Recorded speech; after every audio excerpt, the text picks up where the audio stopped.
Forgot how good this title screen theme was. Alright, let's get this link out there.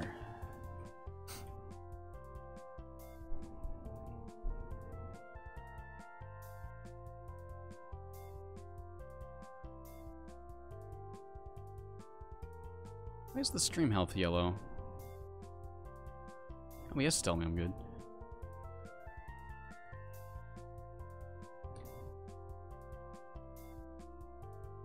Yo, what's up, everybody? No, the full game's not out now, but I got a review code.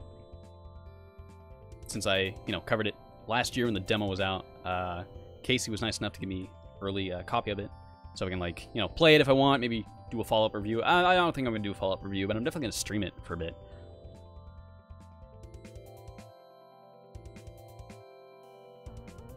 I'm just getting the video URL out there. Streaming Jimmy and the Pulsating Mass. The full game, not the demo. Tweet. Is that what I'm looking for? That's what I'm looking for. Yo, what's up, everybody? How's the audio? I hate the RPG Maker games, like, freeze when you click off of them. Looks so weird. Let me pop that chat out. Put that beside my game window. There we go. Wish I could make this bigger. I mean, it's going to be plenty big for you guys, but I mean, I'm playing like a... It's taking up, like... What, like a... 1, 2, 3... It's taking up like a 1/6 of my screen. 1/7 of my screen. Audio's good. Cool. What type of game is this? It's an RPG. It's saying my stream health is yellow, which usually... Oh, no, that's green now. So I don't know why that happened. Finished the game? Yeah, the game's done. Comes out August 7th. I got the Steam page down in the description of the stream. It seems like it'll get really creepy in the end. Yeah, yeah. If you've seen the trailer, there's definitely a lot of nightmarish stuff in there. But I think, there's a lot of games out there that's just like, hey, it's a cute game with a creepy thing in it. I mean, Earthbound was kind of like a connoisseur of that. One of the earliest things I think that really did that. And this game is like very in the same vein of Earthbound, of course, but I think what makes this game a little more, not like smarter, but better at it than a lot of other games that are like, oh, cute game, but it's actually creepy, is that it's just so unannounced when it happens. You're just walking and it just comes on screen. There's no like music or like cutscene to introduce it. It's just there. You're like, oh, what the frick is this? Anyway, we're gonna start and we're gonna go. What do I think of this upcoming Slender Man movie? Is that a thing? They're making a Slender Man movie? I had no idea that was a thing. I don't care. I haven't cared about Slender Man since high school. I used to watch Marble Hornets a lot, and I thought that was cool. And Slender Man kind of became, like, such a overdone thing, you know?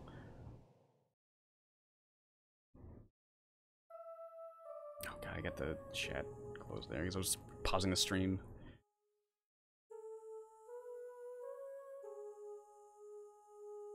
I think the audio went out of sync with the text. No, because I clicked off the window. Congrats on 100K, James. You deserve it. Thank you, Blade Blur. Appreciate that, dude.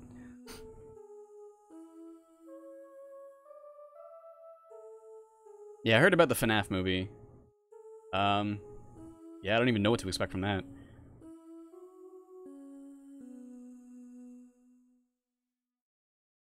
I love how they sync that the words to the song there, so it's like, yeah, it really feels, even though it's just through text, the way it's timing, it really does feel like your mother's like singing you a lullaby there. What a sleepy boy.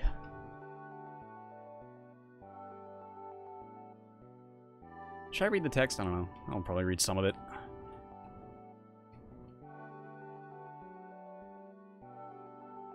Like a little spin around. It's good. Squirt! I haven't heard squirt since I used to watch like Rugrats. Okay.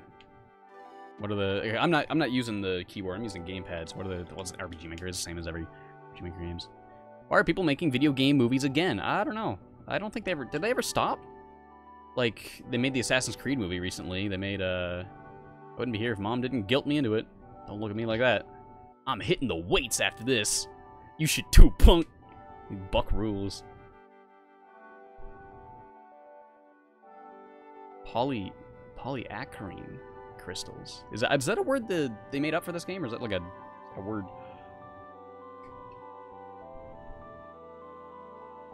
Expect lots of children going to the Five Nights at Freddy's movie premiere. Yeah, definitely. Five Nights at Freddy's is definitely more popular with children. I don't think more popular with children, but it's at least very popular with children. Oh, hey Jimbo. Someone mentioned Jimmy Neutron earlier, and like all I can think of when I hear Jimbo is Jimmy Neutron, just because Hugh used to say that. Was it Squirt that they would say in Rugrats? I'm thinking Sprout. He would Grandpa Lou would call Tommy Sprout. Hey Sprout, something like that.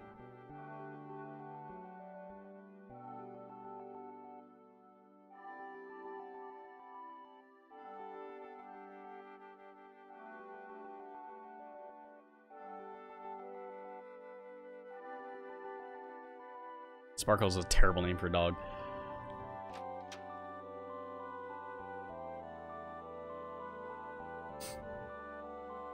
Yeah, the soundtrack in this game is really nice.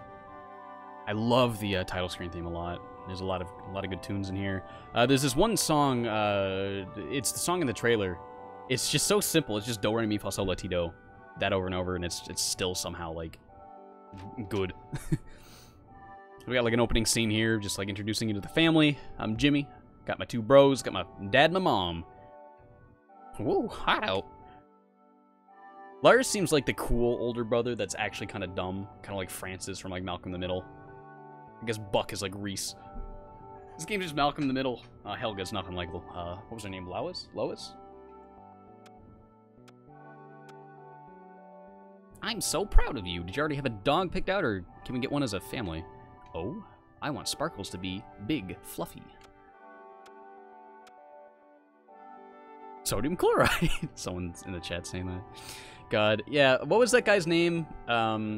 He was running the Dinky Burger, whatever the hell it was called. He's like, no, dude, that's salt. Yeah, that's what I said. Sodium chloride. Like, that guy was totally in the right. Jimmy Neutron had no business being a know-it-all and calling it something that you don't need to call it. Knock it off, Jimmy. Oh, where'd the doghouse come from then if the father didn't build it? Unless it's like, oh, I'm just, I don't know.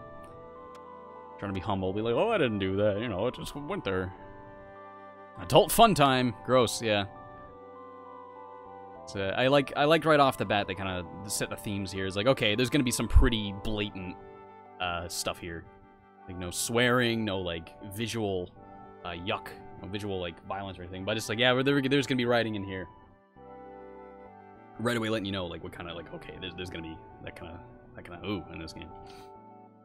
And I think it's cool how it's handled, because it's like you're playing the role of a child. Like I always love Earthbound because it's like kind of like children being thrown into very like adult situations, and this kind of like really what's the word I'm looking for, harnesses that right off the bat. I need you to be a big boy and get some buddy bee honey from the giant garden. Like there it is. Like it's all about like you gotta be an adult. You gotta be a big boy. You gotta grow up.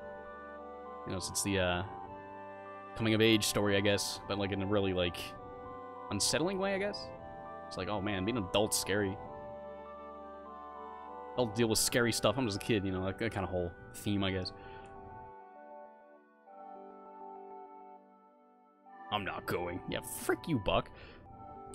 How about Jimmy helps you clean your room first? You know, like I asked you to do weeks ago. Oh, Buck's a delinquent. Yeah, clean your room, dude. Do what your mom tells you to. She's a smart lady.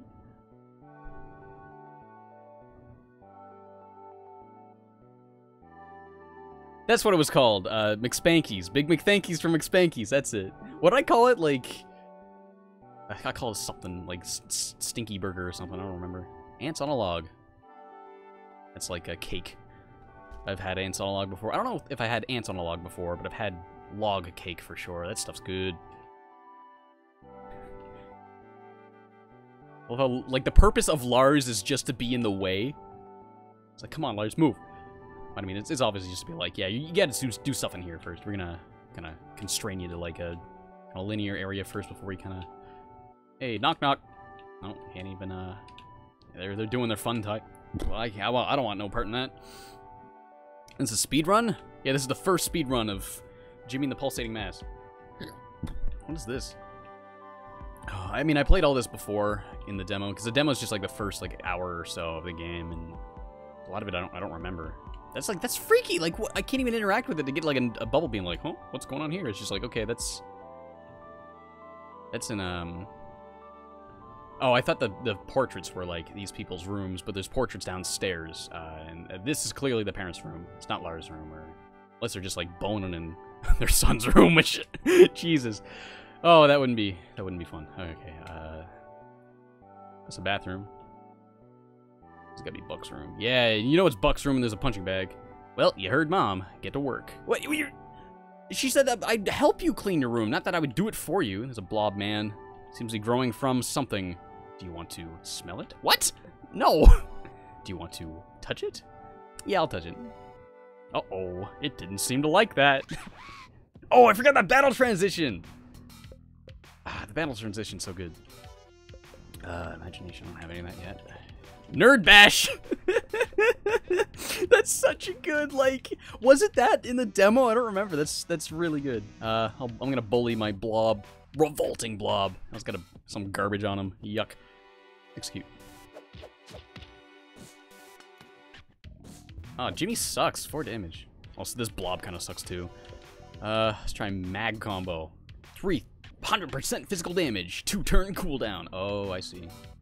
So you just do like a shit ton of damage, but then you can't like go for 2 turns. I love the like comic book wham bam effects, whatever, pow, you know, that stuff. Oh, maybe I just can't use that move for 2 turns, I think. That's what I meant. Yeah, okay, I see. One cooldown. Just bully him again. God, I didn't quite get him. Okay, one more turn. I'll do it. Got him. Jimmy did his best. Jimmy always does his best. $5. What, this blob had $5 in it.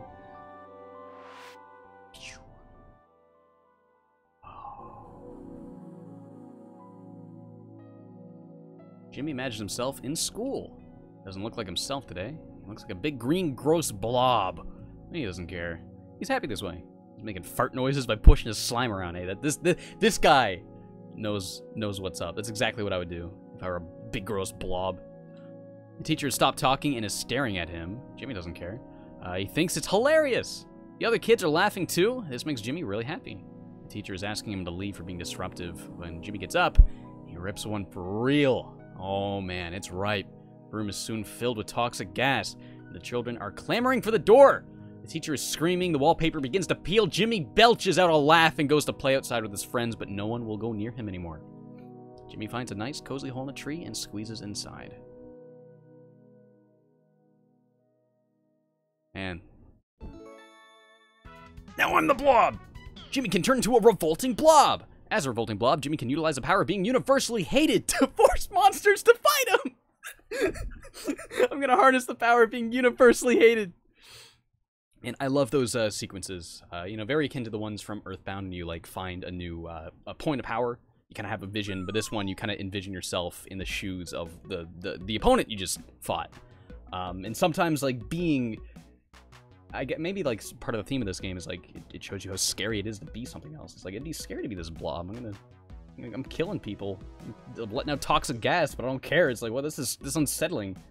But like I know it's important to know what it's like to be them, I guess.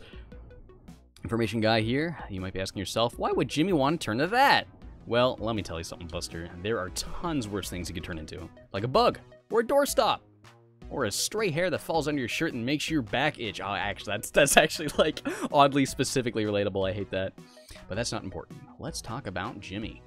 I get that every time I get my hair cut. I'll get like some in my back of the shirt and it just itches. Jimmy has the power of empathy. This means he can feel the way other things feel, including that poor revolting blob you just walloped.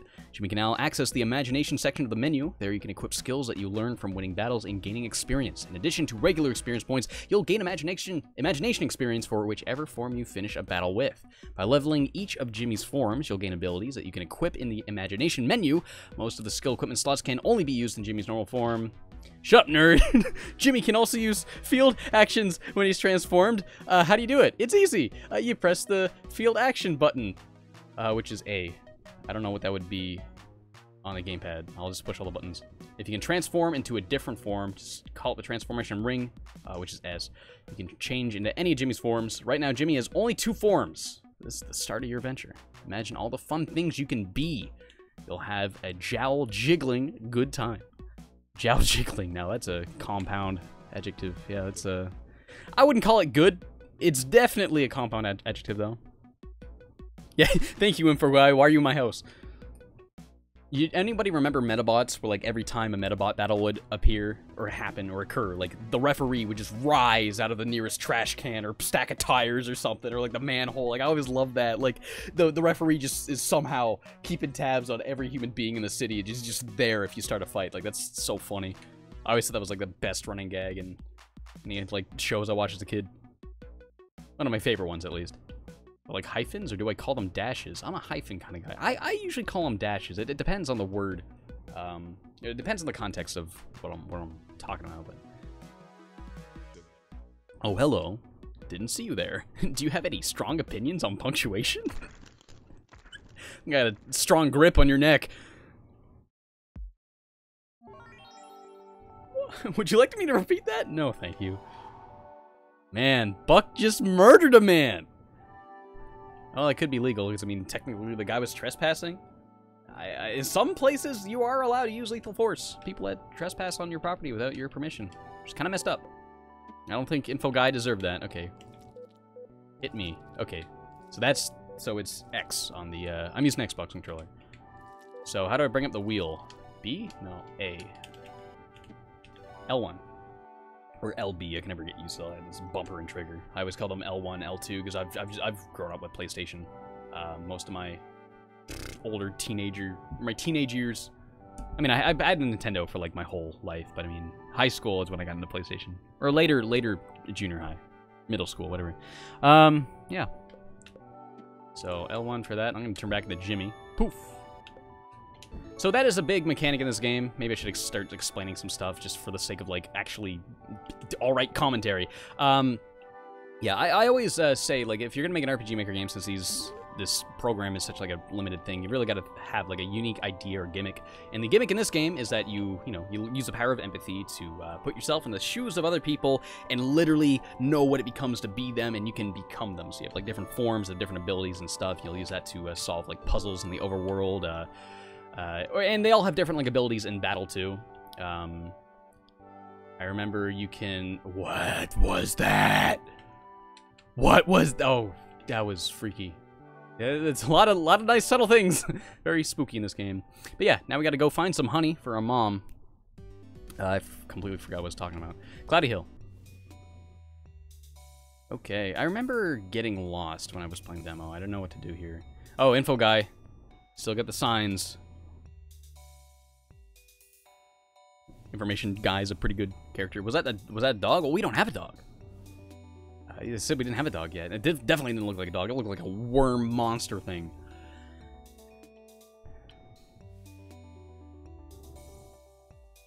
And I can't talk to that guy. He looks like he's having a good time, though. But yeah, I'm sure it'll all come back, just how this game works. I mean, it's all an RPG Maker game. How complicated is it going to be just from playing the demo last year? You know, probably going to remember most of it. So I'm going to not bother with most of the Information Guy signs and stuff. You know what? I could probably be the blob for this battle. Because, I mean, Jimmy kind of sucks. Doesn't have any good attacks, so I'm going to see what the blob can do. Oh, it doesn't use up your turn. Okay. So you have a cooldown to go back to your base form. 3 turns. So I got Sticky Phlegm, cover him in vicious goo. It's not like timid goo. It's not like, polite goo. It's vicious goo. You do not want this goo on you. Damage the enemy and lower the agility. I'll do that. It's only 3 imagination points. Or MP, I guess. Nerd Bash. I kind of used up all my MP there. Wait, I can go... I guess pressing left is just the equivalent of pressing, like, the B button, I see. Okay. Oh, damn. Oh, they deal with this like nothing. These guys suck. I'm gonna mash my way through this one. I don't think these guys are too strong. I mean, it's like the first enemies in the game, right?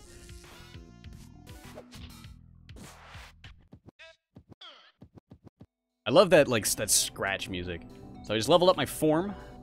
We do one fight. Status.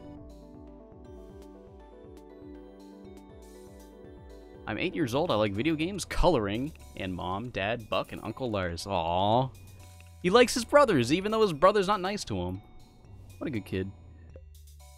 That's like another thing about being a kid, you know. I never had an older brother, but I know a lot of people that had older brothers, and they always like look up to them, even if they're like mean to them. That's just like kind of an interesting thing. Imagination. Is that what I gotta do? Oh, I see. So you got like, I don't remember this. Is this new from the demo? I don't know.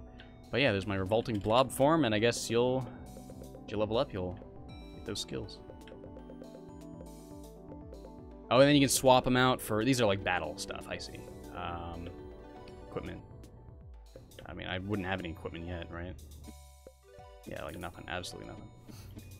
Alright, let's move on. Older siblings are awful, don't ever get one. I had an older sister, she made my life pretty hellish when I was young. Oh, right, I forgot about that, okay.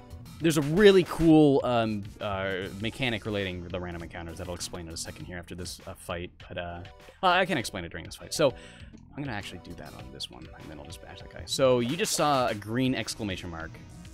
When you get in a battle, you'll see that red exclamation mark, but if it's a battle that you're already strong enough to not need to bother with, it'll be a green exclamation mark, and that'll make the battle optional. So you can press Z or A if you're playing with a gamepad. Press the action button, I guess, to enter the battle manually, or you can just ignore it, and you won't get in the battle. That's what it was. This took me forever to figure out what to do, because I was an idiot. Because I was like, just walk around as Jimmy. So there's a red exclamation mark. That's a battle I couldn't leave, even though it's the same enemies. Maybe they're higher level, I don't know. I'm going to become the blob again, just because I don't really stand much a chance with Jimmy. I got like no health left. I'm dying. I got to go back home and have a nice, cool bath to rejuvenate my senses.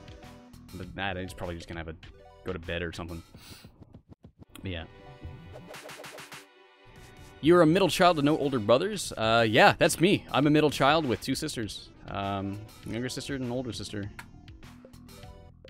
I haven't seen my older sister in a while. She lives out of town. You know, she moved out. My little sister still lives with my parents. So still see her a lot. I used to not get along with my sisters. I mean, I just haven't seen my older one in a while. I get along with my younger sister now, which is good. I'm gonna go back home.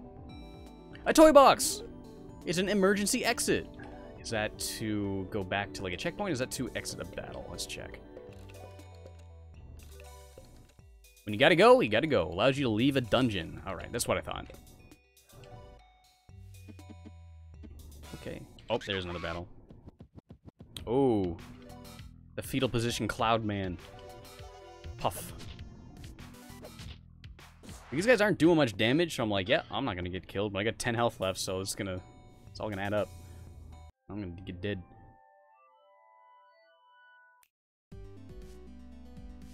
Oh, that's something wrong way. If I was a character in an RPG, what do I think my moves would be? I don't know. I would like to throw stuff.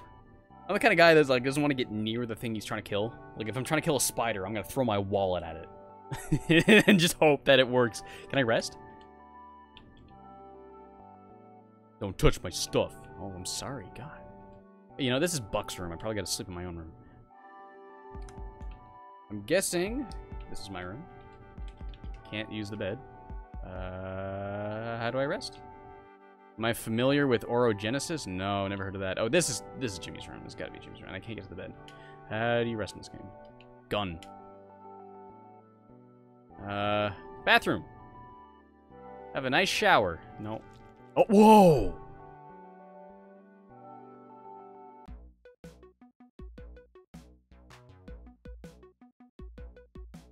Oh. So this is adult fun time. I don't know if I found this when I played the demo. Yeah, I always forget that because there's like, when you're playing as the blob, you can like fit through stuff. So you can fit through grates. It's like, wow, it's like a hidden area. I'm profoundly ashamed right now. What of the blob? We'll have different dialogue for Jimmy? Profoundly ashamed now, same dialogue. Jimmy, remember our talk? You're never supposed to interrupt adult fun time. Now your father is all flustered. I'm sorry, guys. I didn't mean to. I literally, like, it was actually an accident. Wait a minute.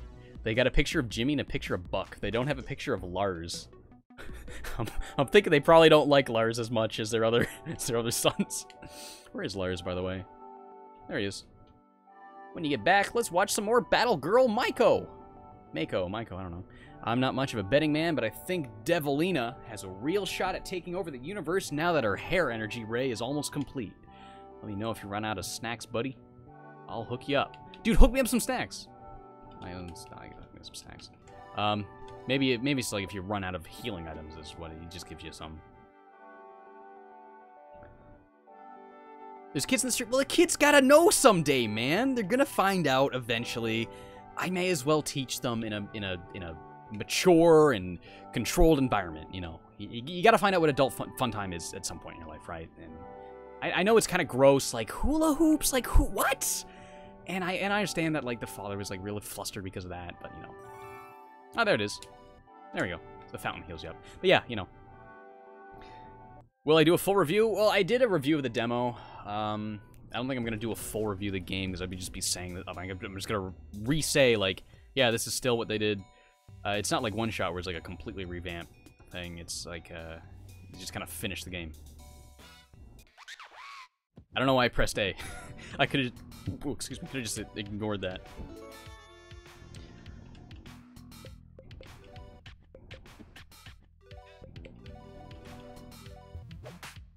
You thought Lars was Jimmy's uncle? Oh! Maybe I was mistaken. Well, it's I don't know. Is Lars Jimmy's uncle? Because it'd be strange to have, like, a photograph of the uncle in the living room. Because usually, like, your parents will have, like, a photograph of all of your children. Or a photograph of all of their children, sorry. In the living room. It's, I don't know, it's like, yeah, I'm going to have my son Jimmy, my son Buck, and my brother Lars. Like, I don't think anyone does that. Ooh, it's a big fish boy. I'm gonna ignore that one. Oh, I can't ignore that one. Do I have to hit like the B button or something to get rid of it? Or is it the red ones that you can skip? I don't know. I'll push the B button next time I see a green exclamation point.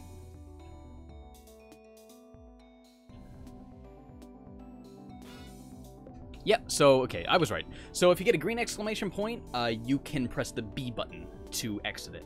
So I think in the menu for Jimmy there is Uncle Lars. Okay. So if Lars is the uncle, then why do they have a picture of him in the living room? That's just so strange. Yeah, so the red ones you can't do nothing. You're just going to that fight. The green ones you can hit the B button, or I guess the X key would be what you hit if you're pressing buttons on the keyboard.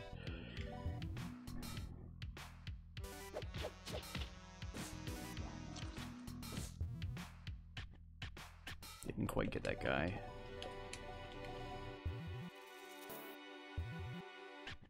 Oh crap, he put on counter, but he's gonna, yeah, he's gonna be donezo, so it's not gonna come back at me. See, it's like a boomerang. If you don't want it to come back, you gotta throw it so hard it breaks. God damn it, I was right there by that balloon. I wanna check out that balloon, man! I wanna see what that balloon is.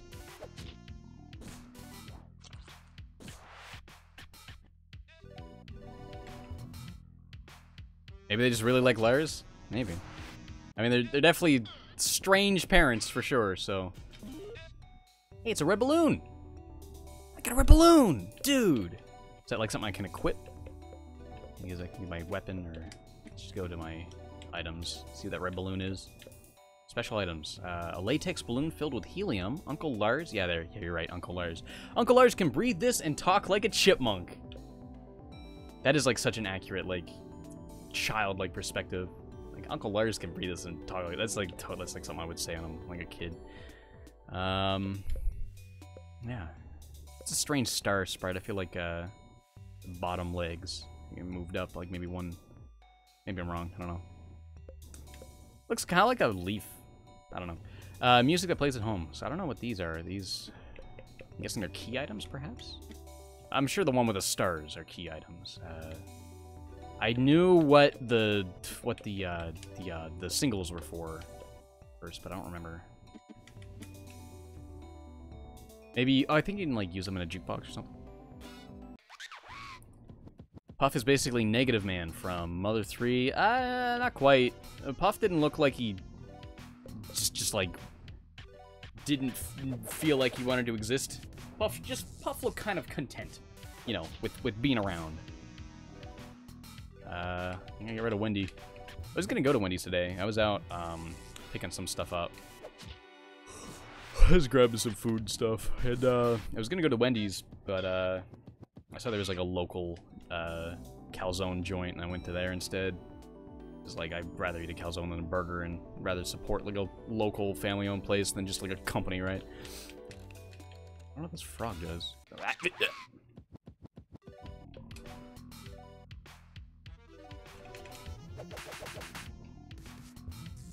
Yo, what's up, Yoko Adobe?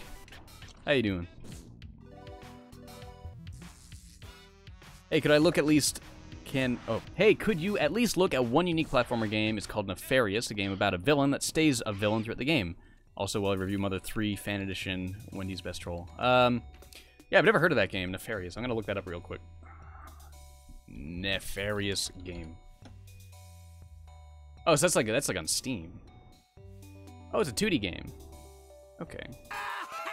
Oh, that's the trailer. You guys just heard there. This looks kind of fun. I like the artwork. More of a 3D guy, though, when I like review platformer games. But yeah, that looks cool. How would I feel if they announced a new Gex game? I would be ecstatic if they announced a new Gex game. I'd be like, hell yeah! This toy box is filled with disembodied eyes. You'll catch the next random encounter when they are still asleep. Ooh, there's a keepsake.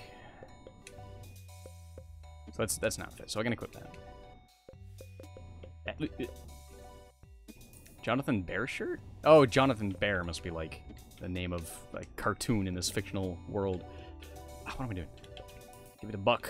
No, I guess I can't do that. Oh, I see. That's why they looked grayed out. So I was like, why is it? Can I not use those? But I guess they are. I can't use them. Okay, so I'll put that there. Speaking of Wendy's, the first video you watched of mine was while you're eating Wendy's. Right on. I pressed A to click on that rock, and it just brought me in this fight. God dang it. I'm not a big fan of Wendy's. I eat there every couple of years with my dad, because my dad used to go there. my dad, with my grandfather, back when they were, like, young, obviously. Every now and then they go to Wendy's, and every time they'd be like, yep, still don't like this. And then my dad and I kind of made that a tradition of ours. Like, every couple of years we'll go to Wendy's, and we'll be like, yeah, still don't really like this. My dad and I used to go to, like, burger joints together. We used to go to Harvey's a lot together. My dad and I used to go to Arby's together. I see people, like, can't comprehend that people eat at Arby's. It's like, yeah, it's almost like Arby's has a older demographic or something, and you're, like, young. Wow. What a crazy thing, right? My dad goes to Arby's. I know a lot of, like, uncles, aunts, like, older family members go to Arby's. You know, it's older people go to Arby's. Arby's is fine. I mean, it's just kind of like regular sandwiches. But, I mean, it's fine.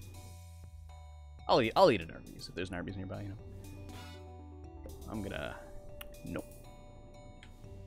Games kind of being, like, a little stuttery for me. That just kind of happens with me sometimes when I have RPG Maker games in OBS. So apologies if, like, it's a little jittery. That's just the game not running well because I got OBS open. What is the meaning of the battle transition? Fresh doesn't make any sense. Well, it's fresh because you're going in fresh. You're like, yeah, I gotta be fresh. You know, fresh, like cool, like you're fly. Like, yeah, you're cool. You gotta keep your cool. You gotta go in. You gotta be fresh. I don't know. It's just a cool word. I don't think you're supposed to think too much about it. I've already concocted a marvelous plan that can't possibly fail. However, I'm afraid I lost an integral part of my plan on the way down here. If you happen to come across 3 balloons, make sure to bring them here. Is your plan to tie balloons to this thing? I got 2 of them. Some angry-looking men have blocked the bridge. I love the little dance they do with, like, the speech bubbles. Like, Jimmy's mom did that a couple times. It's pretty good. So, got 1 more balloon to look for. And it's right there. Blue balloon. What platforms is this being released on? Right now, just Steam. I mean, I don't even know if you can port RPG Maker games made in the one this one was made in. What was this made in? The icon's a dragon, I don't remember. It might be like VX Ace or something. I don't know. What a catastrophe, some blah blah blah blah blah blah. I got the balloons! Hooray, you found them all! Now sit back and watch my marvelous plan go into action. Yep, that's it. Foolproof! Look at that. Isn't that marvelous? That is marvelous. If I saw a 4-ton weight being carried off by 3 balloons, I would that would be a spectacle and a half. You can port RPG Maker MV games to Android. You can also do it to Switch, but it's a little more complicated than that. You can like do stuff in RPG Maker that's not like available there. You can like kind of do your own coding stuff, and there's certain like lines of code, or I don't know, I'm talking out my ass, I don't know what I'm talking about, but from what I've heard is sometimes if you do certain things in RPG Maker games that are like more ambitious, like you're more like custom coding or whatever, in those cases sometimes you cannot port them to other devices. I was talking to the developer of Heartbeat, and I asked her if she was gonna try and make a Switch version, because I heard RPG Maker MV games can be ported to the Switch, and she told me that no, they use a certain kind of like coding or something like that. They made it so they can't port the game, unfortunately. So it's not always that simple. Yeah, I don't know if like this is not MV. I know that much. So I don't know if you can port this to Steam or not or whatever. But yeah, it's just PC for now. How much is it going to be when it comes out? I have the Steam page open. I don't know how much is it going to be when it comes out.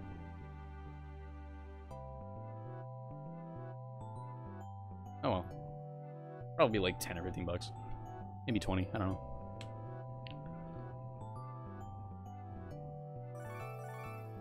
Oh, that's nice. There's no like message. Refill my health and beyond. I'm gonna turn back into Jimmy, so like I don't know, I feel bad trespassing in like a gross form. Probably should have read what that guy said. Just paying attention to it. I don't have a camera on? No, I don't have a webcam that like works. The only camera I have is like my GH3, and I use that for like filming. I can't use that as like a streaming camera, right? And I don't see much point. Like you see me plenty in the reviews. Plus, I'm in my underwear right now because it's so hot today that I cannot wear pants. I don't want to be in my underwear on camera. You know, it's just convenient. But yeah. What an awful ruckus. People shaking people. The whole neighborhood is really taking a nosedive. Looks like he went back on the deal. When I asked him for my payment, he just shook me around and told me to get lost. He was not the professional I pegged him for, but I guess that's a flaw in judgment on my part. Oh no, oh no! Mom, Timothy, and Mr. Cat are still inside. That crazy man could be shaking them all right now. Oh, I hope Mom and Timothy are okay. This can't be good for business. This can't be good for business. Something about that is so funny to me. It's like, this is bad for business. It's not even funny. I don't know why I'm laughing at that. It's just kind of, that was like an inside joke. Me and some people a while ago. That's bad for business. Like, I would say that if like someone's like, I don't know, if someone said something I didn't quite agree with, I would just say that's bad for business. James, I can't believe you're wearing underwear on my Christian stream. Hey, this is my stream, Marvin Jones, and this is not a Christian stream. This is an all-inclusive stream. I accept all religions here. So, hey. Listen up! This town is now the property of the petty thugs. That means I can shake up whatever I want. Says who? Nobody wants you here. You're just a jerk and I'm not afraid to say it. Oh my god, he's shaking him. Stop! Let go of him. If you're gonna resort to horseplay, do it outside. Oh, no, he's shaking him too! What are you doing? Ah! This guy's off his rocker! Now you've all been properly shaken. It's time for me to lay down some new rules. Rule number 1. This town's no longer named Smile. It's called Trash Town. Rule number 2. Everything you own now belongs to the petty thugs. You can keep all this rustic crap, but if you need to send us all your booze and drugs and candy... Rule number 3. This is the most important one. Don't ever help some guy named Jimmy. They know the prophecy. I don't know. How do they know me? In fact, if you ever see Jimmy, you should push him around and stuff. Rule number 4. I don't like little punks that stare at me and don't say anything. Have you got anything to say about that? Now you've done it. You've got me all riled up. Look like getting shaken, kid. Alright, so here's the first boss fight. And this is also the... Well, I guess the first boss fight's the first fight, really. I don't know if you really consider that a boss. Like, do you consider fighting Kamek in Paper Mario a boss? It's more like the Action Command tutorial. You can't lose that, right? You can lose this one, though. But... I guess it's a boss fight, yeah. Do I have anything that'll poison him? Wait for your gelatinous body... Well, enemies attack you for 5 turns. Oh, that gives you aggro to take it, focus off, and take the heat off your partners. So that's interesting because that's usually a move that like a tank character would have, like Rhine in Xenoblade. But Jimmy seems pretty fragile right now, so I'm thinking this blob's gonna harden up, toughen up throughout the game. Reconfigure your body structure into a solid state. Guard with 150 more defense and MDF. Oh, that must be magic defense. Hawk. I've never seen the word hawk. Usually it's like hack. Hawk poisonous scum to the enemy. 600% physical damage over 6 turns. Ooh, that sounds good. That's like 50 MP though. But boss fight, gotta go all out. I remember when I was like, I first met my friend Dylan. We were just talking about RPGs. And he was like, yeah, I got this really good strategy for boss fights. You know, what you do in boss fights is you start using all your most powerful spells, and that's when you really start using all your items. And I was like, no, of course, it's what everyone does. What do you didn't come up with that? And I'm gonna bully this guy. Okay, this guy deserves being bullied. This guy's a low-level goon. Do I watch Super Gaming Brothers? I watch some Call Me Johnny. I don't watch SGB though. Just because I just don't watch Let's Plays. I prefer like reviews and stuff. I mean, sometimes, occasionally, I'll watch like the edited down ones. Like Vine Sauce does that. What's his name? Vinny. He's hilarious. And All Sham No Wow does that too a little bit. But yeah, I don't really watch much live streams. But yeah, John and Elliot are like fantastic people. They're super entertaining. Anyway, Sticky Phlegm. Actually, I should probably solidify, boost my defense. Have I heard of a Pixel Game Maker MV? It's like RPG Maker, but for side-scrollers? Really? That sounds cool. I have not heard of that. Do I watch JoJo? No, I've never watched JoJo. I know JoJo's popular and is, quote-unquote, tasteful. It's supposed to be one of those, like, animes that are like, yeah, this is one of the shows to watch. I just can't get over the art. I just don't like it. And I know that's a very extremely subjective thing. That's just my taste. I'm just not a fan of the artwork. You know, those thick, brutal outlines, and I don't know. Not really for me. Sticky Phlegm, and I'm gonna insult this guy. Target an enemy's feelings. Startle the target for 1 turn. That doesn't even use anything.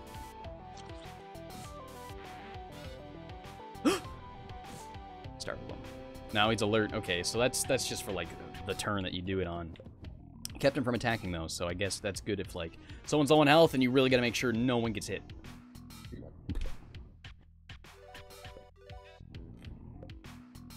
can only be pushed so far until you snap. Attack plus 50, but you can't control your actions. Well, I'm just gonna be attacking anyway, so. Mob Psycho's where it's at. Yeah. Mob Psycho was probably my favorite anime ever. It's so freaking good. That show's amazing. Revert. I go back to Jimmy. I don't know. Sticky Phlegm doesn't seem to really be doing much. Yeah, like 15 damage. Just not a whole lot. And that was a critical too. Ooh, he attacked twice. You don't mess with Buck. Mob Psycho's like anime Earthbound. I was about to disagree with you, be like, what are you talking about? But then I realized, oh, you know, it's about a child with psychic powers, so somewhat. I'd say it's like, I guess it's kind of like Earthbound meets One Punch Man, but it's a high school anime. I guess that's kind of what it is. That's pretty much what it is, actually. Well, it's more so like Earthbound characters rather than Earthbound characters and humor rather than like the journey in Earthbound. I don't know. Jimmy imagines himself in a new leather jacket. It looks cool, and he feels like a cool guy. He has lots of friends now. They all wear leather jackets, too. Now he's in the back of a truck with them. They're driving down the neighborhood street. It's his turn up to bat. He is excited, and his hands are sweaty from the nerves. They round the corner and pick up speed. Jimmy swings his bat, cracks against a mailbox. It clangs to the ground. Junk mail flutters across the yard like snow. That's nice. I like that, like snow. Jimmy feels naughty, but everyone else is laughing, so he laughs too. They drive, and the wind hitting his face makes him feel free and happy. They stop at a store and knock over a vending machine. Jimmy notices a weak, scrawny kid looking at him. He looks a lot like Jimmy. Jimmy pushes him down and kicks his dumb butt. Everyone is around the kid now, kicking him. For a moment, Jimmy feels a dark black pit in his gut. Everyone around him is laughing. Jimmy kicks him even harder. Damn. And that's what it's like to be a low-life goon. Or low-level goon? I don't know. Yeah, now we can be a low-level goon, and we can shake people. Yeah, I absolutely love the humor in this game. Like, oh no, he's gonna shake me, you know? That's so freaking funny to me. That man was causing trouble because of you, Jimmy. He said your name, and now you look just like him. Jimmy didn't do anything wrong. He just beat up that guy that was shaking us. Isn't that right, sis? I like Jimmy, and I didn't like being shaked. Sonny, would that guy have ever even been here if it weren't for Jimmy? I guess that's true. I don't know, like, what is his correlation to me? Like, why does he know me?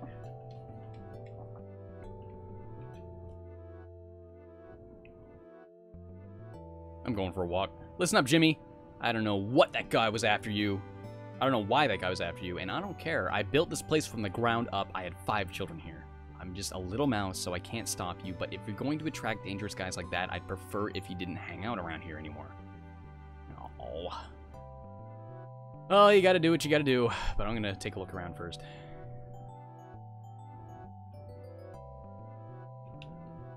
Mr. Cat. Oh, he doesn't want to talk to me. Let's be Jimmy. Yeah, still won't talk to me. I really like that, like, no matter what form, Jimmy always has the exact same face. It's very much like Ditto, you know, I like that. It's really nice. Jimmy, do you think I'm pretty? Sure. I hope Mr. Cat thinks so, too. He's a total strong, silent type. I can never guess what he's thinking. Oh, am I going to be able to read minds sometime? Am I going to get a form that lets me read minds? Or can I shake him? How do I... It's the X button, right? So I'm going to shake this guy. Wait, I'm going to... Okay, push it. Mr. Cat traces his claw along your arm. You let him go. Ow! Well, I mean, I don't blame him. I'm just kind of attacking him. Let's shake this little mouse in here. Jeez, Jimmy, if you like me, just say so. It's that's like, man, if you're going around shaking all the girls you like, you gotta hands off, pal. His grave is old and weathered. Jimmy can't make out the inscription. There's better ways to let a girl know you like her. You don't need to grab her and give her a shake.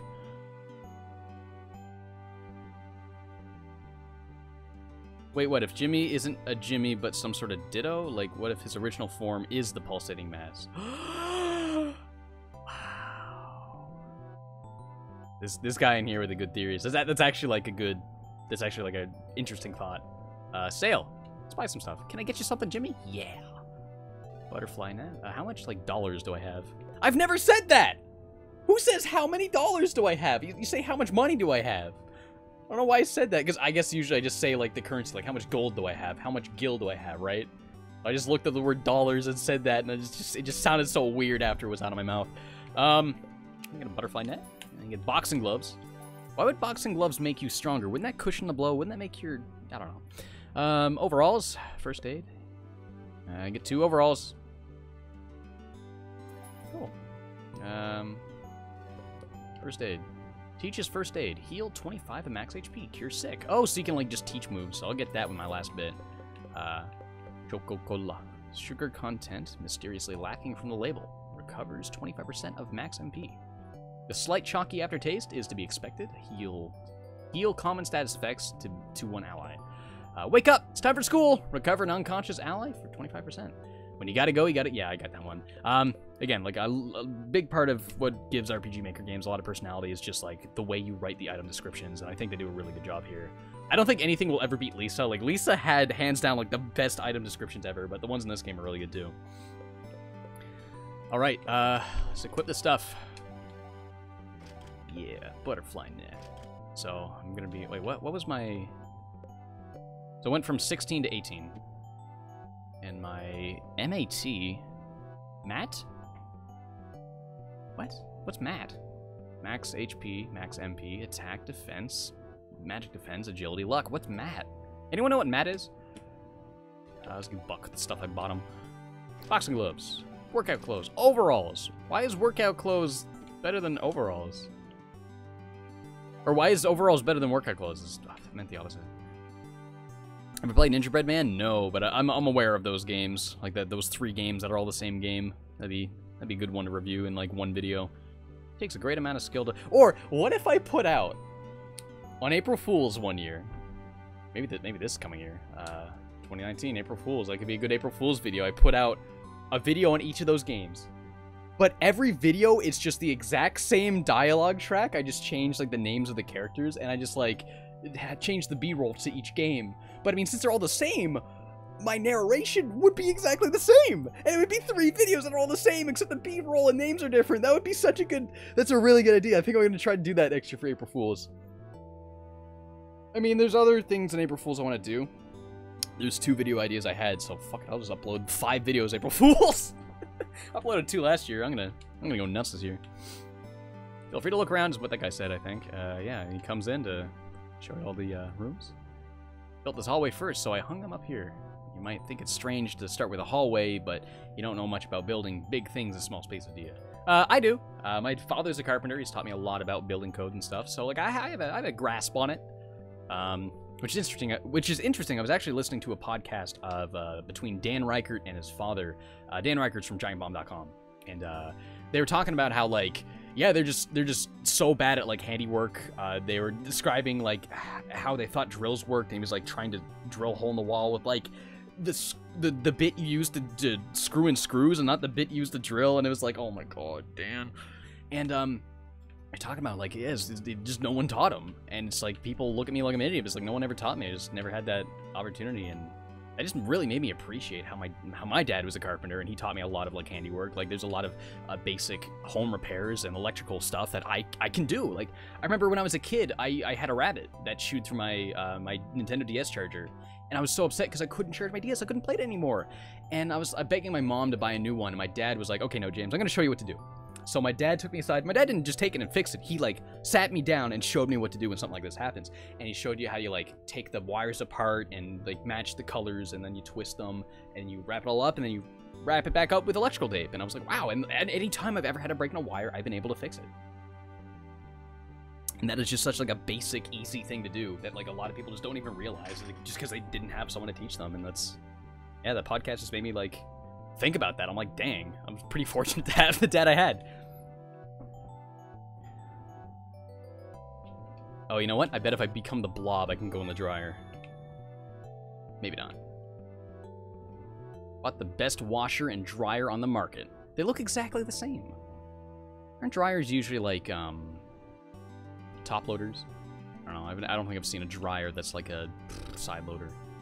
What am I talking about? My dryer's a side loader. I'm thinking my washer's a top loader, but I mean, I've seen plenty of washers that are side loaders as well.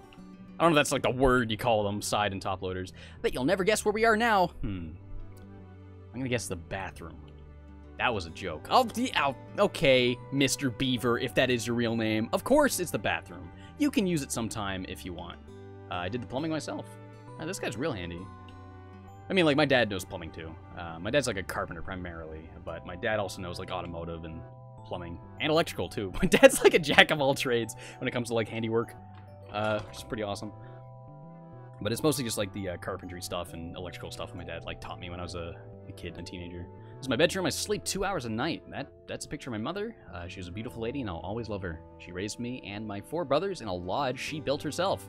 It's a small place built in a small space. Well, he must have got all this from his mother then. You know, all this. Oh, there's a grate there, so I'm gonna be able to slide down there. But first, I'm gonna go back to see if there's anything I can shake in here. You can shake the saw. No. This is my workshop. After a long day of work, I like to unwind here by building things. All right. Let's go down here. Have I played Metal Gear Survive? I played the beta for it when that was like free, and it was okay. I wouldn't see myself like playing it though. It was only fun because I played it with 3 friends, and it was like anything with friends is fun, right? But it's just like it was pretty whatever. I don't think it was like offensively awful. It's like a very like, yeah, I can see anyone who likes grindy games and just really likes Metal Gear Solid 5 would be able to maybe get into that and be like, yeah, this is like not great, but it's fine, you know. I'll have fun with this, but I don't know. I wasn't gonna have friends to play it with, and I wasn't gonna do that. I'm not gonna get the counter here. Okay. One of the Pulsating Mass is a character that had the same abilities as Jimmy, but it got out of control. Oh, this guy with the theories!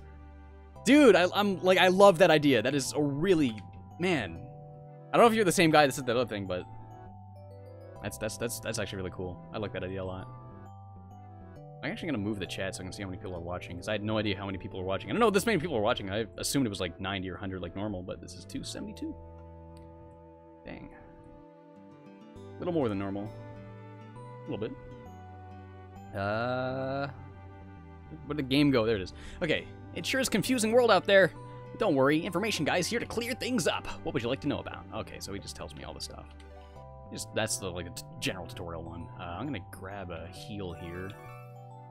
Hi, Jimmy. I pressed A twice just out of force of habit, because usually it brings up a pop-up and then you press it again to close it.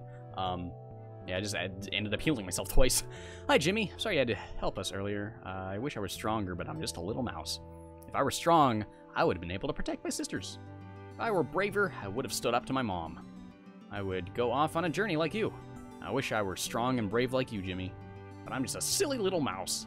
When you get back from your journey, I hope you'll tell me lots of exciting stories. Oh, that mouse is a good guy. I like his suspenders there. You know, look at the one suspender, the crooked suspenders. I don't know. There's like a name for that, like the half tuck, but with suspenders or whatever. I was in here before, yeah. Have I heard of Neon Cabaret? No. That sounds cool, though. Bank. Let's go in here. Welcome to the first bank of grouse. Current balance $0. Well, I guess I'll put my $4 in there. I don't know if the bank was in the demo. I feel like it was. Thanks for coming to my little bank, Jimmy. I love that picture of the pig in the background. Like, it's the artwork in this game is like, it's really simple. It's a lot of just like flat colors, you know, simple outlines, you know, not a lot of detail. And, but it's very effective, I find. It's just like, you know, when you see artists do their sketch, and they're just such good artists that their sketches look good regardless before they even, like, color it in and stuff. I feel it's kind of like that. And I remember reading into this, and he said that he wanted to make simple graphics because he knew if he got too ambitious with visuals, it would just take him way too long to finish this game, and he wanted to be realistic. And that is very admirable. Very, very smart and admirable, because I see so many games that try all these ambitious ideas and they just don't work, and they just stick to them anyway, and it just ends up not working. And this is a guy where he's like, yeah, you gotta pace yourself. It's great to be ambitious, but I mean, it's also important to be realistic. And that's exactly what this guy did, and he ended up like choosing an art style that didn't take a whole lot of time versus like other art styles, but it still looks good. And that's a good choice. Well, if it isn't Jimmy, I've been off on a marvelous journey for some time now, so I thought I'd come back to Smile and visit my old childhood home. Can you believe I used to live here? No, this town's full of mouses and you're a frog. How far I've come. Mice, I guess, not mouses. Is mouses a word, or is it just mice? Or can you go either way? I don't know. But it's like my mother always used to say, we all come from slime. I'll show you some slime. Hey, look at me. Well, if it isn't Jimmy, it's the same dialogue. Blah, blah, blah. Have I played in the Zero Escape or Danganronpa games? Nope. I don't really plan on it. I keep hearing some system sound. I don't know. I changed all my system sounds last night to Metal Gear noises, and I keep, like... I don't know if you guys might hear that, too. Like, the Metal Gear Solid 4 menu sound. I don't know what's making that happen, so I just muted menu noises for now. Do I have, like, a background process going on or something? Maybe I left Power ISO open. I got Discord still open. I'll close that. Photoshop closed. I don't have anything open, though. I think we're doing that. I don't know. Shake the frog. Oh, I forgot you can shake people. I just got a brand new ability, and it's like, yeah, I'm not even using it. I'm not gonna go in the bank. I feel too bad if I rob that bank. Yeah, let's shake this frog. What a marvelous game! Well, some people like being shake, so I like how shaking people feels. You walk up to them, you hit the button, and it kind of latches you onto them, and then with the, you know, the stick or the directional keys or whatever you're using, you kind of like rock them back, so you... And that's just like that little extra detail, like the fact that you have to hit some extra keys to execute that just feels good. I like that. You know, the more input, the better, rather than watching, you know, you do the thing, you hit the button and watch the movie play, or you hit the button and you have to hit some more buttons to continue the movie playing, you know. I like that. Oh, so Jimmy's on the overworld as Jimmy, regardless of what form I'm in. Okay, so Giant Garden. That's our next location. I'm going to save. You save just from the pause screen? Yeah.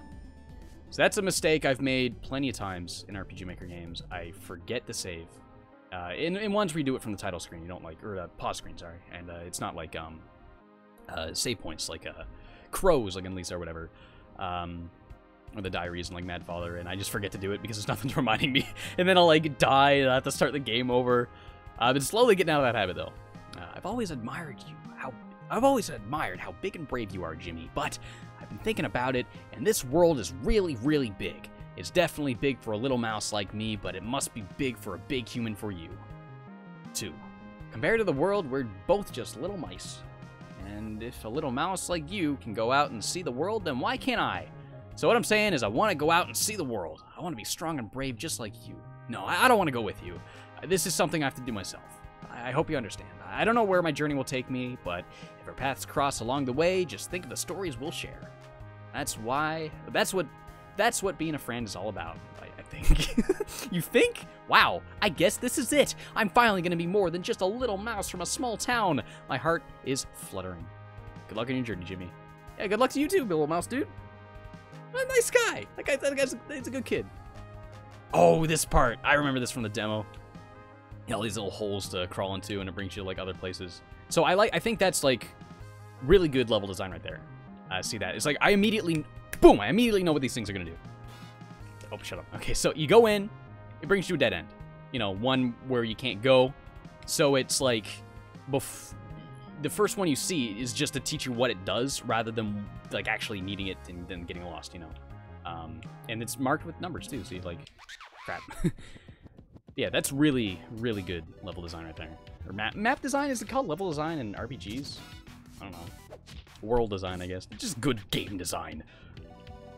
I have such a habit of, like, complimenting anything in real life by saying good game design. Like, I'll be at a store and I'll like the angle of, like, a ramp or something. I'm like, oh, it's so people in wheelchairs have an easier time over the usual ramps. And then I'll be like, that's good game design. And I'm like, wait, no, that's not. Just to force a habit, you know.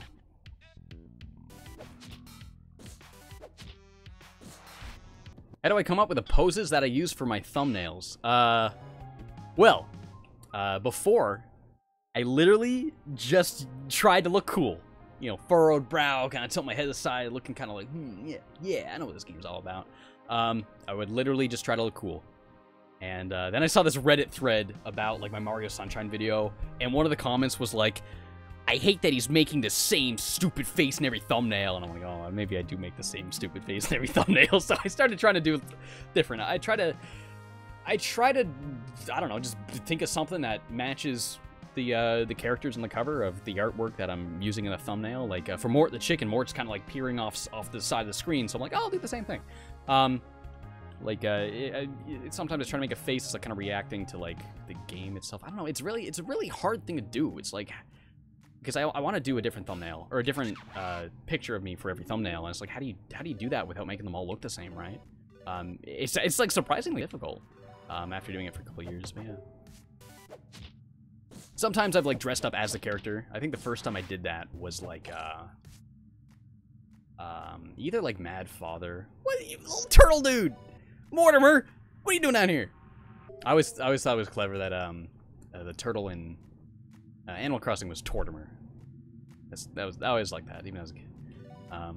Yeah. What was I saying? I don't remember.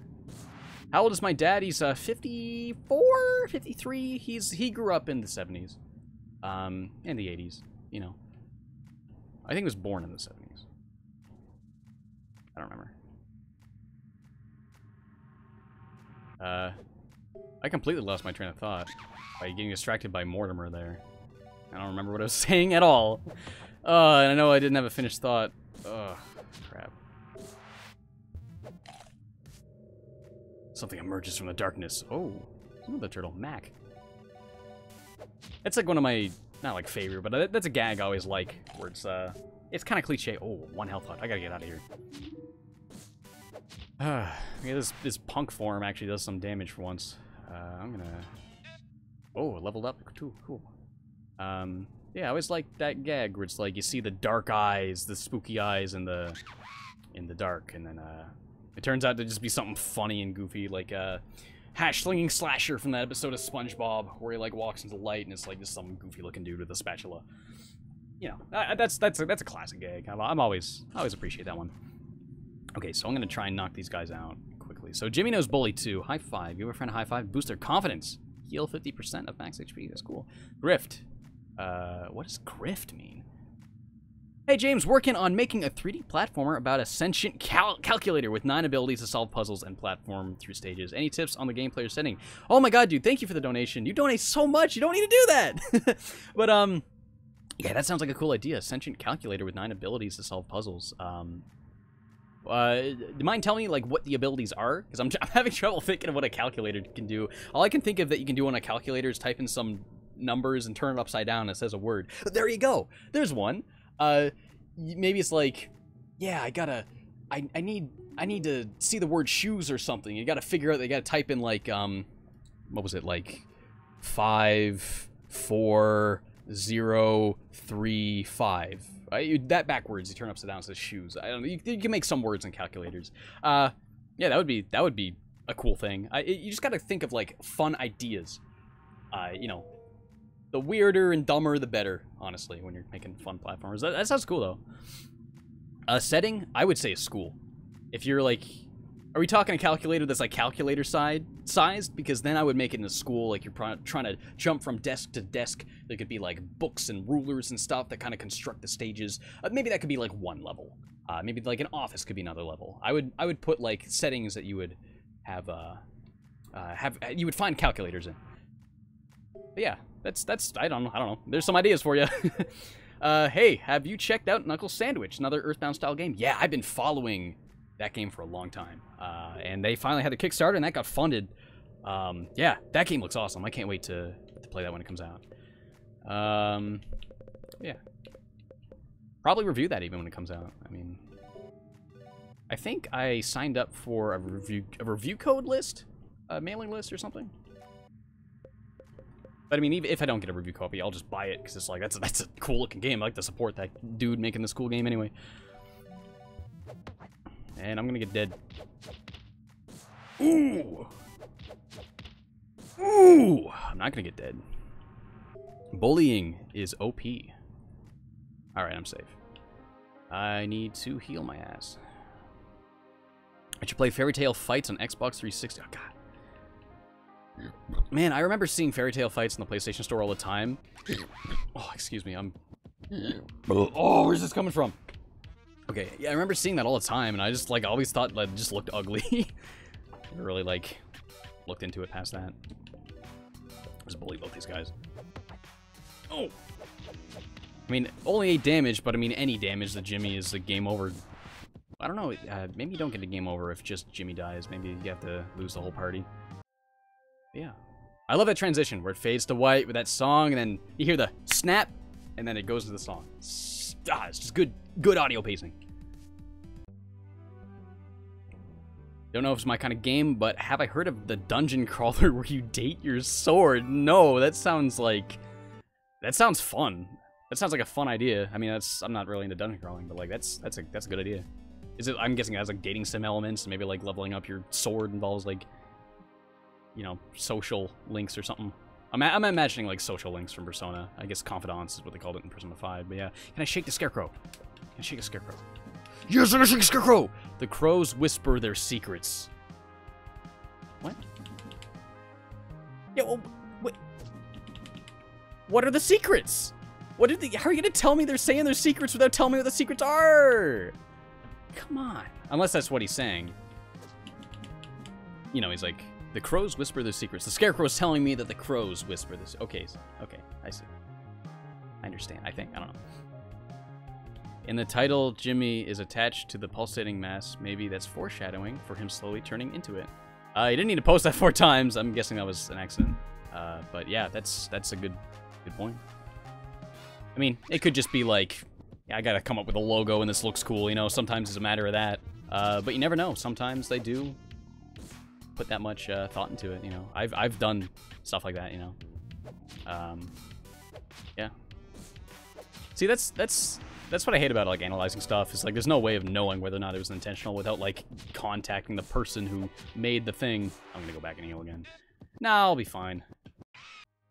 Hey, it's the Frogman. Aha! You've caught me. I just thought this garden could look a bit more marvelous.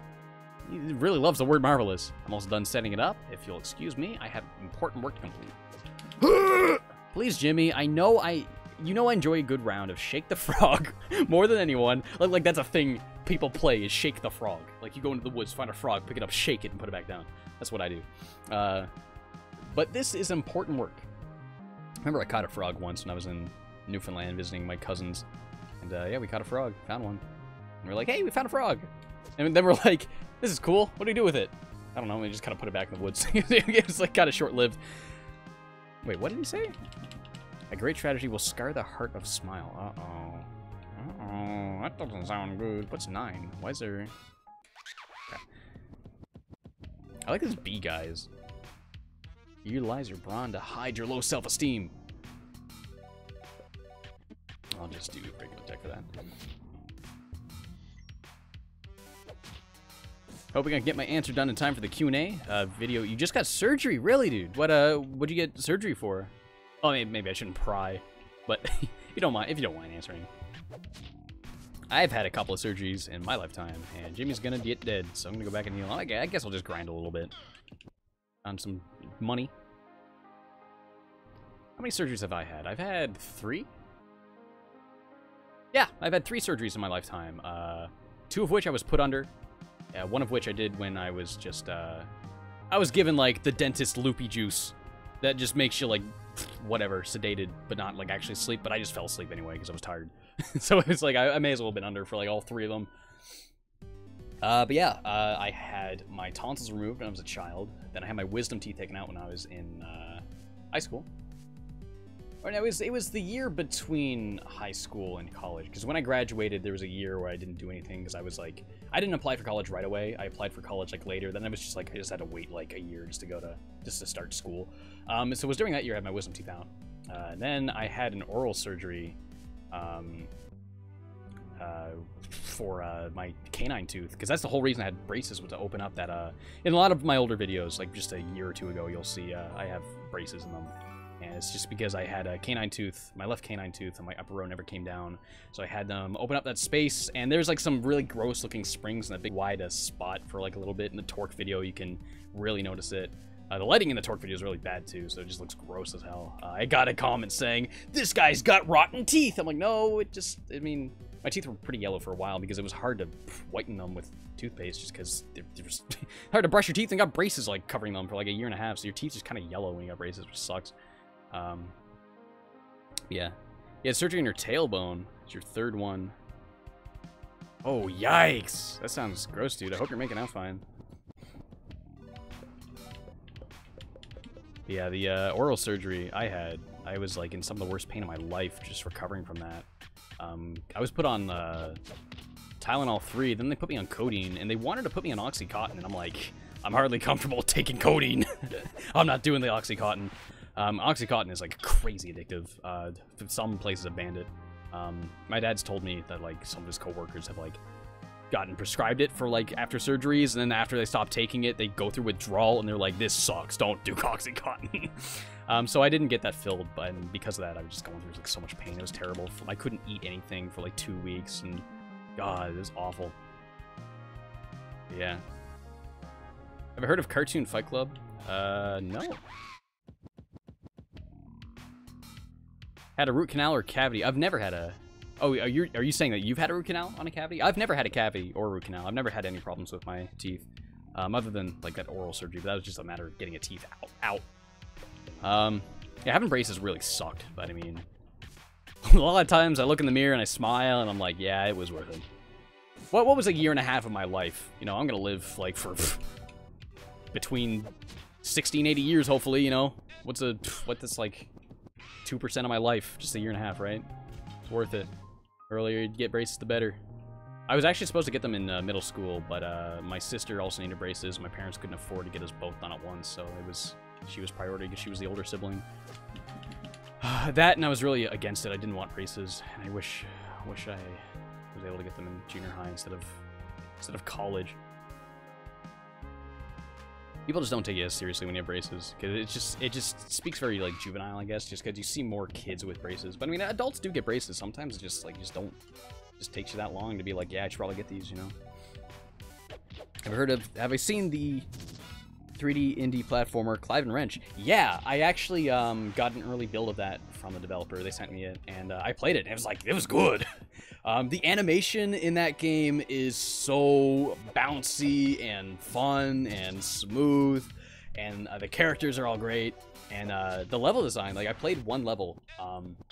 It was like a mafia swamp town. It was like the setting is like a swamp. It's like a swamp theme, so there's like crocodiles and stuff. But it's also like an Italian mafia stage.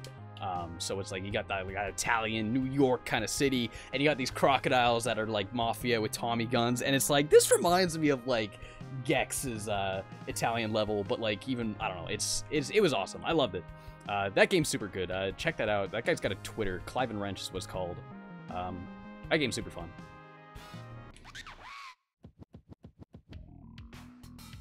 Oh, hold up. My dog's barking at something, and he's freaking out. I don't know if you can hear that, but I'm going to be right back to see what that's about. I'll be back in a second.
Okay, I'm back. Apologies for the pause there. I saw a donation when right before I left, so I'm gonna scroll back up and read that real quick.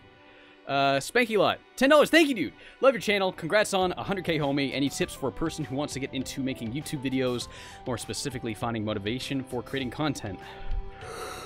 I need a second because I ran up and down the stairs twice, and I need to catch my breath again. I'm like that out of shape that going up and down the stairs just takes the wind out of me. running up it because I wanted to see with the dog. Yeah, I don't know what the deal was. I went downstairs and my dog Milo was just standing in the middle of the kitchen, just staring at me, and he usually freaks out and he gets crazy vicious when like people come to the door. But there's no one there, and I don't know. Yeah.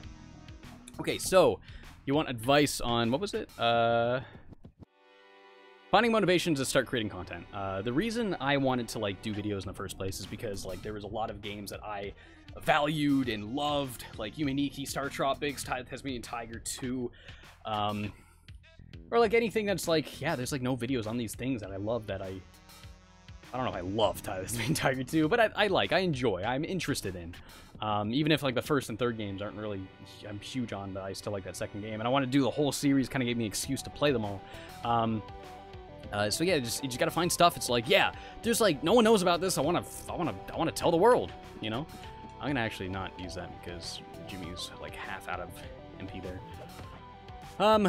The other thing is it's like it gives you a good excuse to finally play stuff you've never played. Like there's a lot of series I've been meaning to play for like forever, and it's just really hard to finally like, it's like, yeah, when you have the time, there's like a million games I want to play, and I spend so much time playing like newer games on PS4 trying to keep up with everything.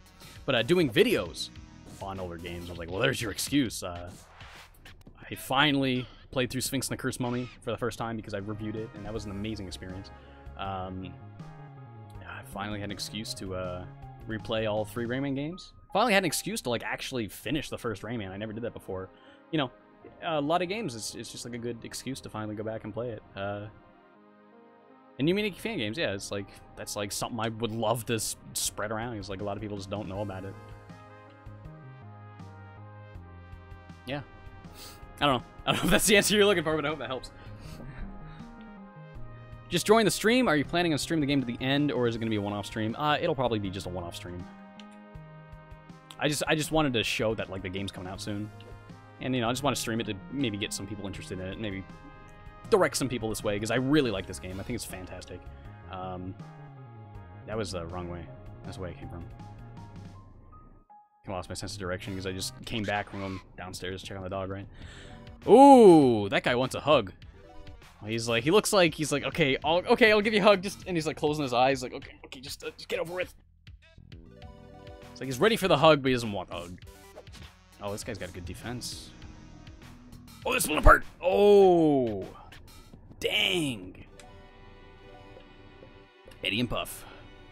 Eddie looks like he can do some damage. I don't know. Puff looks weaker, so I'll take a Puff first, and I'll probably die faster. There you go, one hit. But I live stream Escape from Detroit when I'm forced to.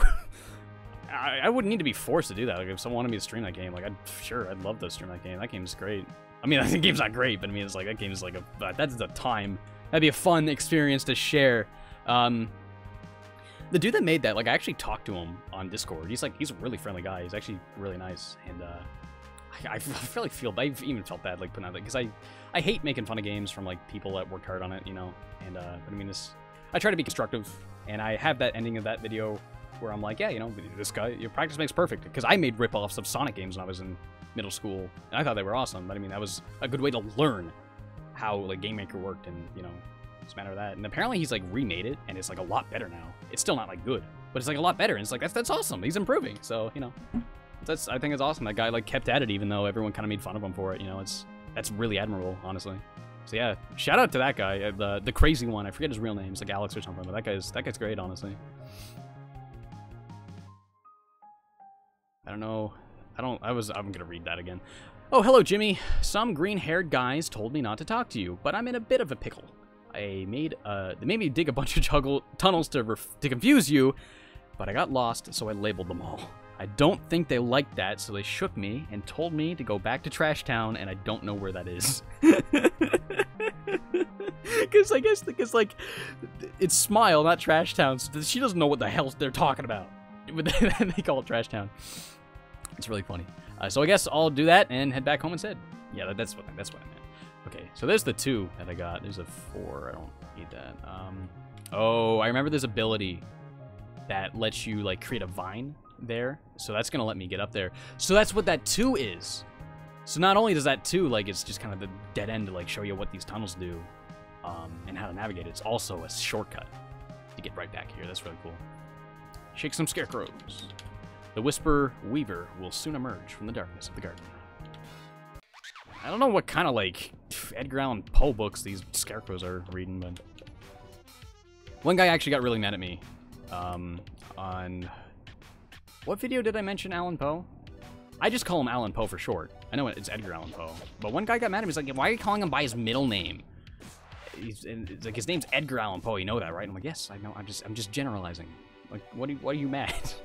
You know what I meant. I don't know, people get upset over me. I cannot speak right now. People get upset at me over, you know, really trivial stuff. But honestly, I'd rather people get mad at me for trivial stuff than, like, actual stuff. I mean, like, I think it's good if people are mad at you over your opinions on Mario and how you said a word. I think that speaks a lot about you. I mean, no one hates me because I'm a racist. I think that's kind of a blessing in disguise that people complain about my opinions on stuff, because I've never seen people complain about, like, other aspects of me, so I must be doing something right then. Clean getaway. True heroes don't retreat, so no problems here. 100% chance to escape. Oh, so no problems here because we're not true heroes. I see. Something A, something B, something C. Well, let's knock him out of the park, boys. Ah, he scratched me. Get out of here. Oh, he's donezo. So Bully seems to, like, do more than one attack sometimes, but I don't know if it spreads, like, between multiple enemies. Oh, Buck just attacks more than once sometimes anyway. Okay, maybe that's it. I don't know. Hey, not your bad. I'm making a roguelike similar to Enter the Gungeon. Any advice? I'm not one to tell you. I know platformers. I know RPG Maker games. I don't play roguelikes. I don't know the first thing about them or, like, how to make a good one. Donkey has a really good video on Enter the Gungeon. Check that out. I don't know, maybe you get some inspiration, and, like, just seeing what he likes about the game might, like, kind of spark something. Be like, okay, maybe that'll work, you know. Yeah, check out Donkey's Enter the Gungeon review. I think it's recent. It's, like, only a month old, so you'll see it on this, like, channel if you just go there. What are my thoughts on Mother 4 and how it was rebranded? You know I'm a fan of the games. Want to hear what I feel about it. Yeah, you know, it's pretty a given thing. I was always, like, worried about that project because I know how Nintendo is with shutting down fan games, right? And they have the stupidest argument. They think they're protecting their IP. And I understand that. You know, there's people often forget that the majority of people who play video games, the majority of people that consume products, like, you got to think of it as a business. When you're consumers, it's easy to think that all of us are the ones that are informed. We're the gamers that all go on YouTube and Twitter and we keep up with everything, but that probably makes up maybe less than half of, like, consumers, especially with, like, children. And if a child finds a Mario game on the internet and it sucks, he might not realize that, or maybe, like, an adult that doesn't know better. They might find, like, a crappy Mario Flash game and think that's what Mario is and think Mario sucks because of that. You know, I think that's the business perspective behind it. But, yeah. One guy's saying Nuclear Throne's better than Enter the Gungeon. I've heard amazing things about Nuclear Throne. I don't even know what that game is. I've just heard, like, people say good things about it. I'm gonna be dead. Didn't I make, like, a healing thing? But yeah, I didn't even... Buddy B. That's a good name. I'm Buddy B.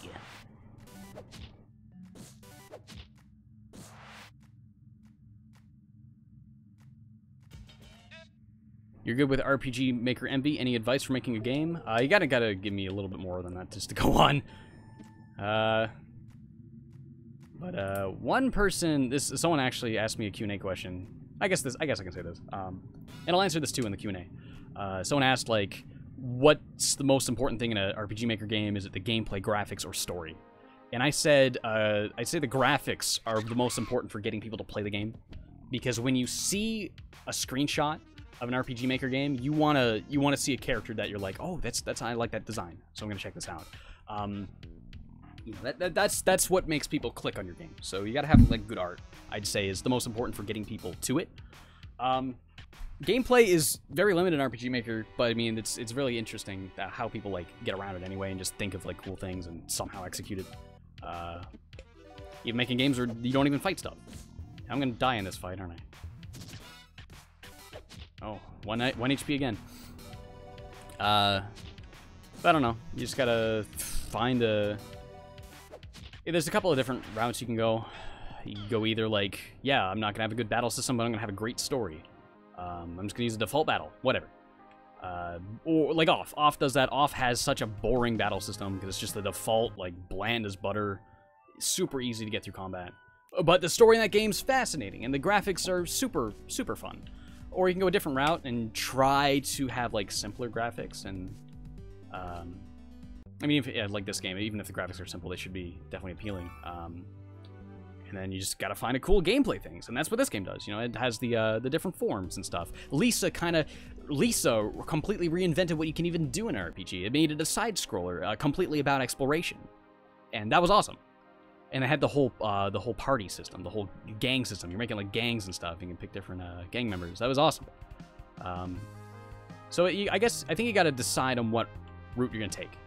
Is it going to be like good story and graphics, but just like whatever gameplay, or if you want to try something with the gameplay, it's just like I don't know. You gotta decide that first, I'd say.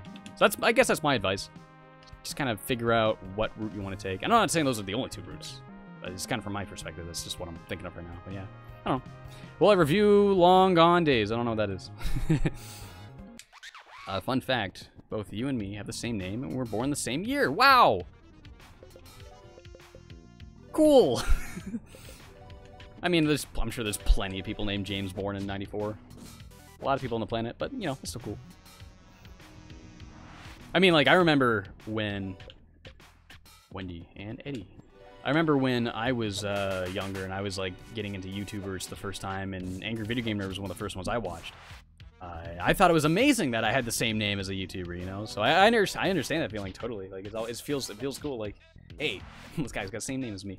And I always like loved comparing myself to James Rolfe because he was a filmmaker who, you know, loved cinema, and that was me at the same time. A guy named James who loved cinema and filmmaking. And I remember watching a lot of his videos explaining like how he got into filmmaking, how he used to edit before he had a computer, like he did with VCRs. And it's like, wow, I did all of this too. Not all of it. I'm much younger than him, and I would have grown up in an age where you have access to like better technology. But I'm the same way, in which I didn't discover digital video editing on a computer until 2007. Before then, when I was in elementary school and I was making home videos of like my figures and stop motion stuff, I would edit with a VCR. I would have 2 VHS tapes and 2 VCRs, and that's what I would do. Or not 2 VCRs. I had 1 VCR, and I would just play it off the camera and record the parts I wanted. And yeah. Have I heard of Heartbound? Yeah, I forget what that game looks like, but yes, I have heard of that. Every time you hear another guy named Michael, you just get angry. Who is that? Bad weather. I gotta get rid of him. He looks like bad business. Get out of here. 21 damage. Yeah, that's a little stronger than the other guys.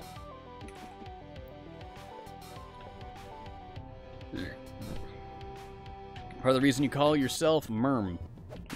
Okay. Oh, excuse me. I keep burping and I'm trying to not make sounds with it. Okay. So you give yourself a nickname just because you don't like how common your name is. That's interesting. I understand that too, you know. James is not like a... What? There we go. James is not like a terribly common name. Yeah, I had a hunch. I was right. I like that. How it's like a lot of different things. You got cracks, you got like spots and bricks, you got grates, and it's all stuff you can pass by and be like, oh yeah, and not even notice. And it's just like the hidden dungeon stuff. I like that stuff. Yo, Bilski, Bilski Nation Animation. Pay off that student loan debt. Also, what game do I consider to have the most impactful or touching narrative? Something that has resonated with me. To the Moon is yours. Keep up the good work. Thank you, dude. Thank you for the donation. I appreciate that a lot. Hey, that's going straight to the student loan. 100%. Appreciate that. What game do I think has the most impactful or touching narrative? Undertale is one of them for me. Honestly, like, I know Undertale gets like a bad rap just because fans of it are like really annoying. But Undertale does some like incredibly intelligent things with like its narrative. A Way Out did the same thing. Like by the end of that game, Brady and I were in tears. Yeah, I think the games that suck out to me the most are the ones that just get smart with it. and just use like gameplay mechanics to be like, you know, communicate an idea or a story moment, you know. Like in A Way Out, like when those health bars pop up and it's like, oh my, you know what that means. And it's like, oh my, you know, just seeing those health bars, it's like when that clicks with you and you know what those health bars means. And I'm in my blob form still. No wonder that fight took longer than it should have. Yeah, it's man, this game's getting really stuttery. There's a bunch of birds screaming outside my window. Hope no one can hear that.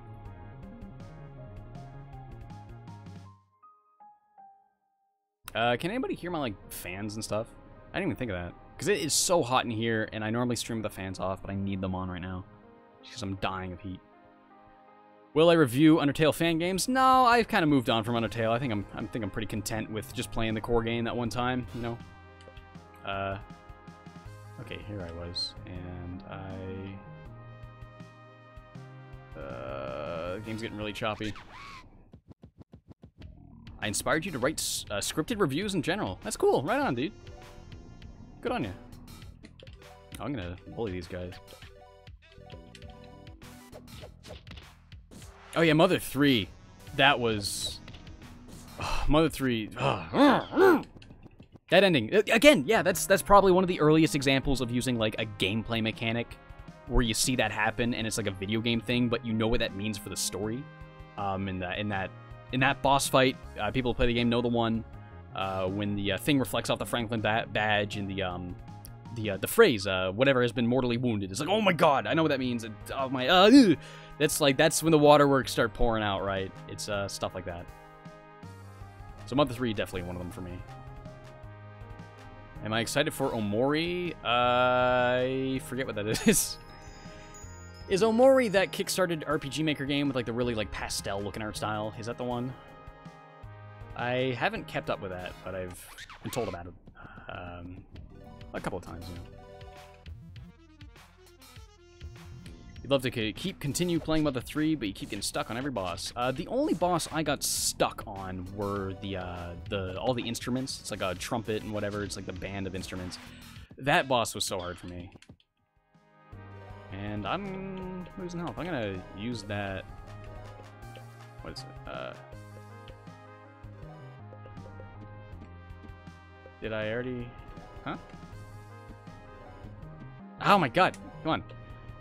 Skills, Jimmy. Imagination. So I had that like move that was like heals you. Did I bought that? I don't see it. First aid, there it is. Outfit. Oh, it's an outfit. I have to equip it? Jax. Oh, that boosts my attack quite a bit. That's good. Maybe you don't equip it. No, not optimized. I didn't want to do that. I don't think that changed anything. Do I have anything I can give Buck that I got? I should probably check. No, it's the weaker stuff. I don't want to give Buck any trinkets because he leaves your party at one point, and you know that I think he leaves your party. I'm gonna say it again. You know, it sucks when you give a party member like a lot of good equipment, and then it's like, oh, they leave. Great. No, I don't have all that good equipment anymore. Oh, it happened to me in Persona 5. There's a character in your party that stops becoming a part of your party at one point, and I used him a lot, and I'm like, oh no. What a waste of leveling. Now I gotta grab another party member, level them up, and catch up. Okay, so it'd be in here. Bolting blob. So... active skills. I don't quite understand all of this. Passive skills. I don't really know what this is. What's not... wait, they're all locked.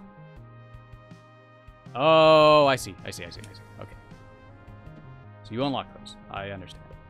Oh, those are extra moves you unlock by leveling up the forms instead of just... okay, I see.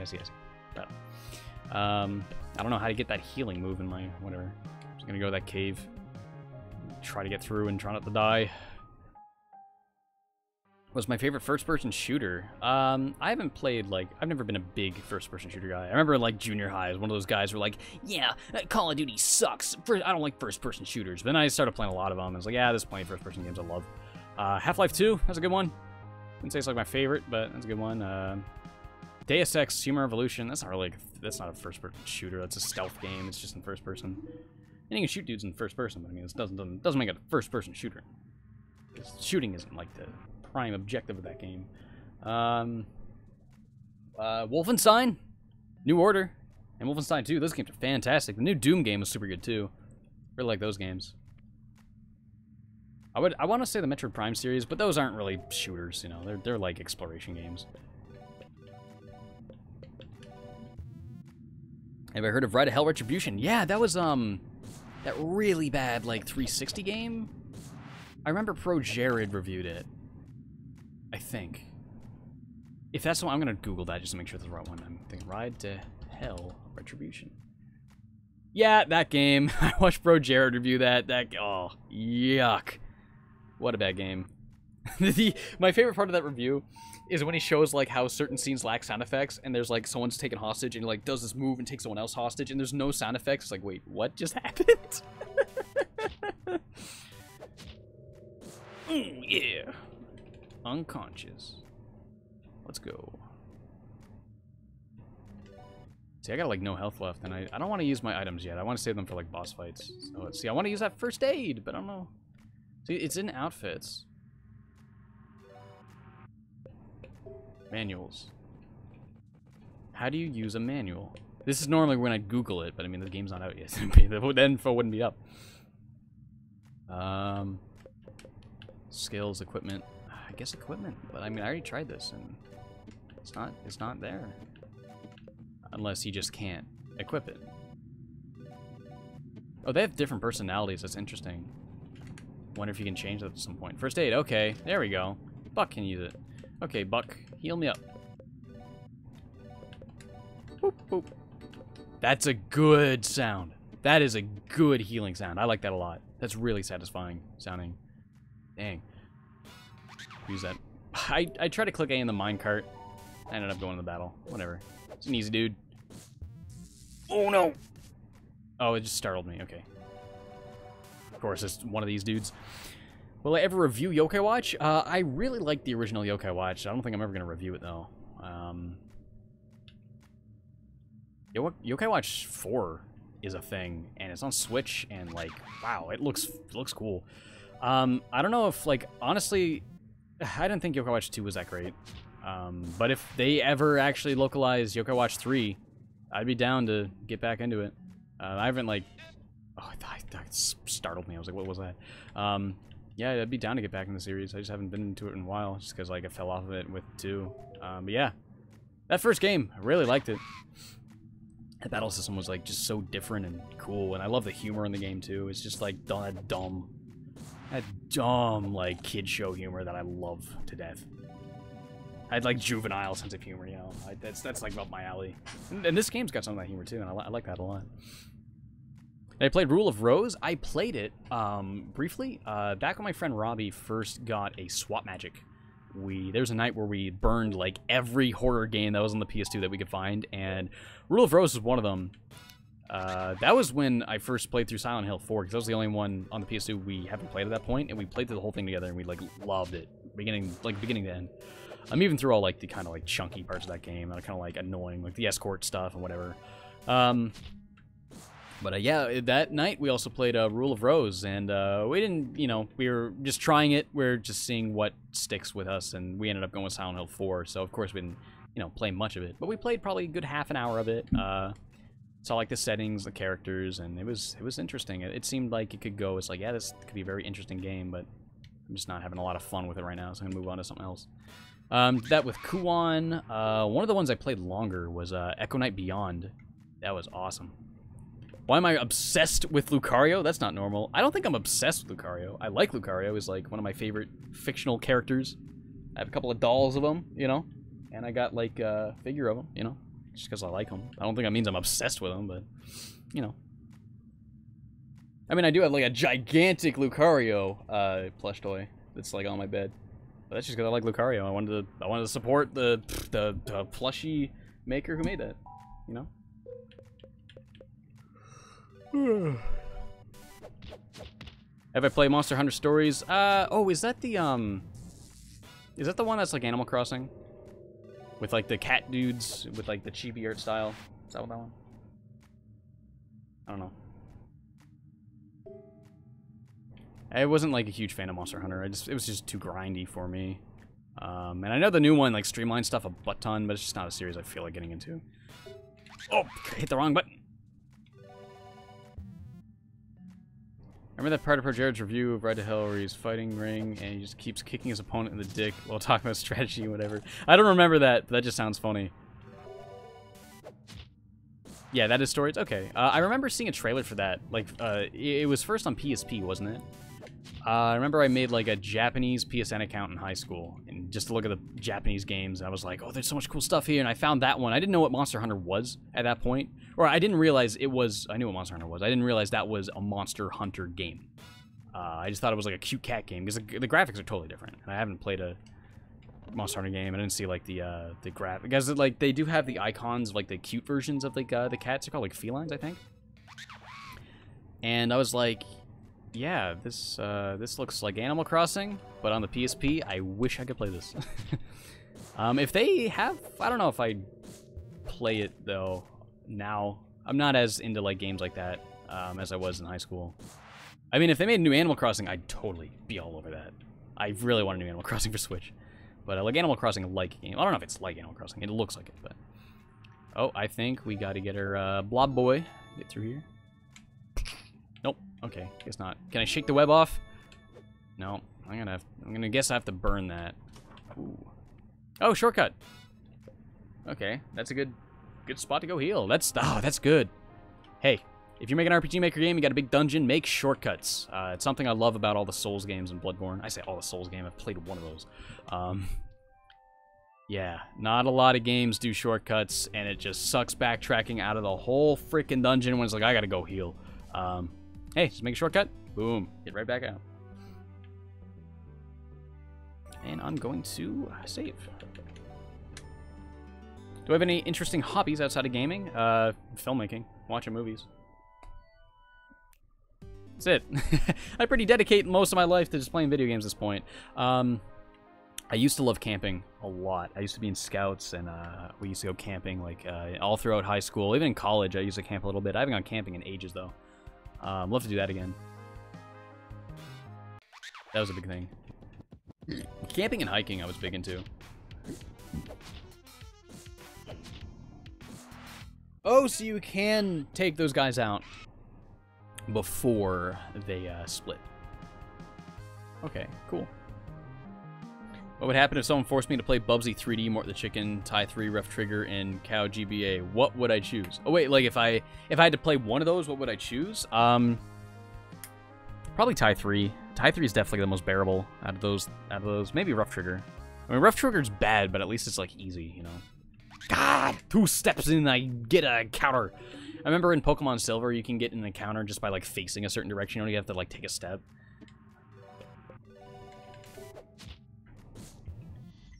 Insects terrify you? Just get bug spray. We did winter camping a lot, so you don't have to worry about bugs. Winter camping's super fun. We would sleep in like thermal hammocks that keep like the heat in, and yeah, winter camping's awesome. I mean, I guess it's more exciting in Canada where we like get a lot of snow. There's like a fire here. Can I get that? It seems interacting with this candle messes with the animation of it, I think. Or maybe I'm just thinking that. No, I'm just thinking that. So how do I get... They're here. Ah! Do I think Bubsy 3D is used in North Korean torture chambers? Sure. If you want to get that psychological torment, probably. Wouldn't doubt it. It's pretty miserable experience playing that game.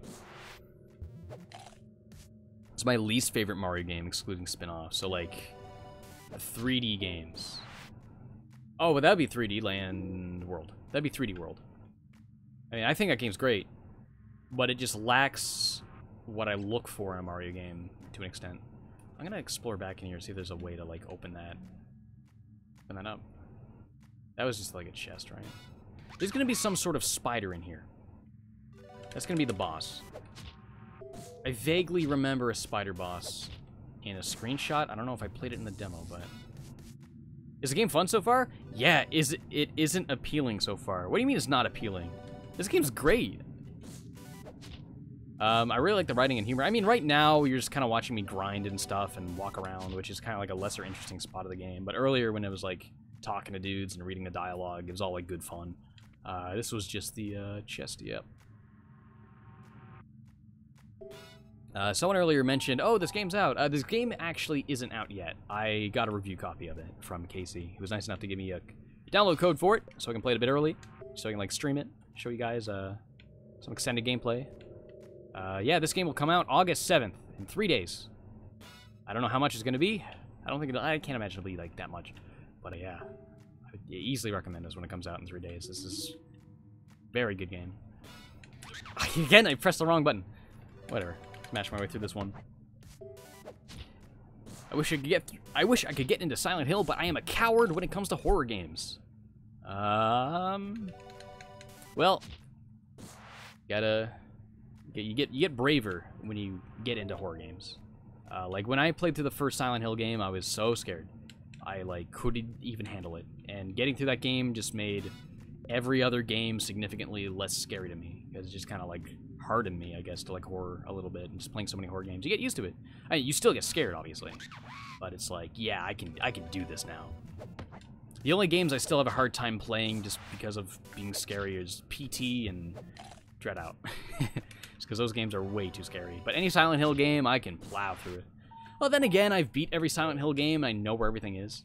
So it's like less scary when you going through it again, you know, you're not blind. But, no, not imagination. Not skills, that's it. Okay, first aid. Heal us up. Cool. I was like, it looks like there's a little spot down here. That was nothing. Okay. Move this minecart at all? That one's got coal in it. Or rocks or something. Okay, I thought it was like a little hidden spot there. You could only play them with a friend. I'm guessing you mean like horror games. Yeah, that's another good way of doing it. The first time I played PT, I played it in a room full of friends. I had me and 3 other friends, and we sat down and played through the whole thing together. We like handed the controller to each other. It's like, I can't do this part. You do? Oh, okay, I think I can do this one. You know, it's playing horror games with friends is great, especially if you're all not good with horror games. That's a good way of getting into it, because things are significantly less scary when you're with people. You know, so yeah, play horror games with friends. I guess if you want to get into the Silent Hill series, find some friends that'll be there with you, play it. I got my dad to play PT, and I accidentally screamed the F word in front of him. I don't swear in front of my dad, because I know I'm 24, my dad still gets kind of like mad when I cuss. Oh, like if I say like the F word, if I say like shit or like hell or whatever, he doesn't care. But he's still like, he gets a little peeved when I say the F word around him. So I yelled that when Lisa popped up. I go, oh fuck!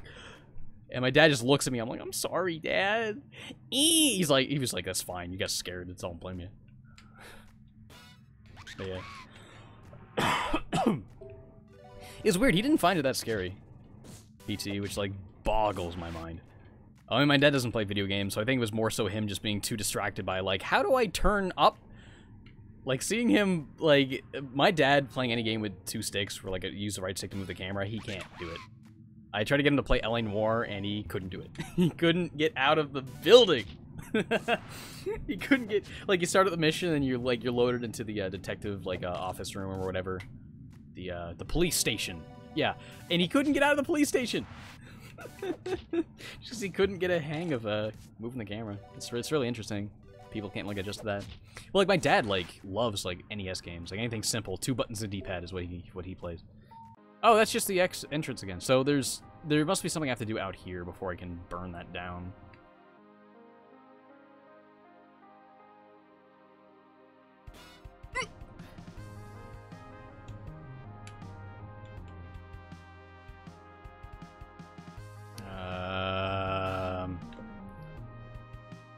Have I played the Double Dragon games? Oh, it's funny. I was just talking about playing games with my dad.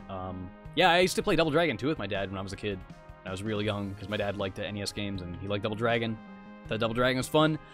We could never, like, beat it. So, oh my god, this game's getting so laggy here. I'm gonna close some tabs in Chrome and maybe that'll, like, I don't know, make my performance better. I don't know. Open Task Manager.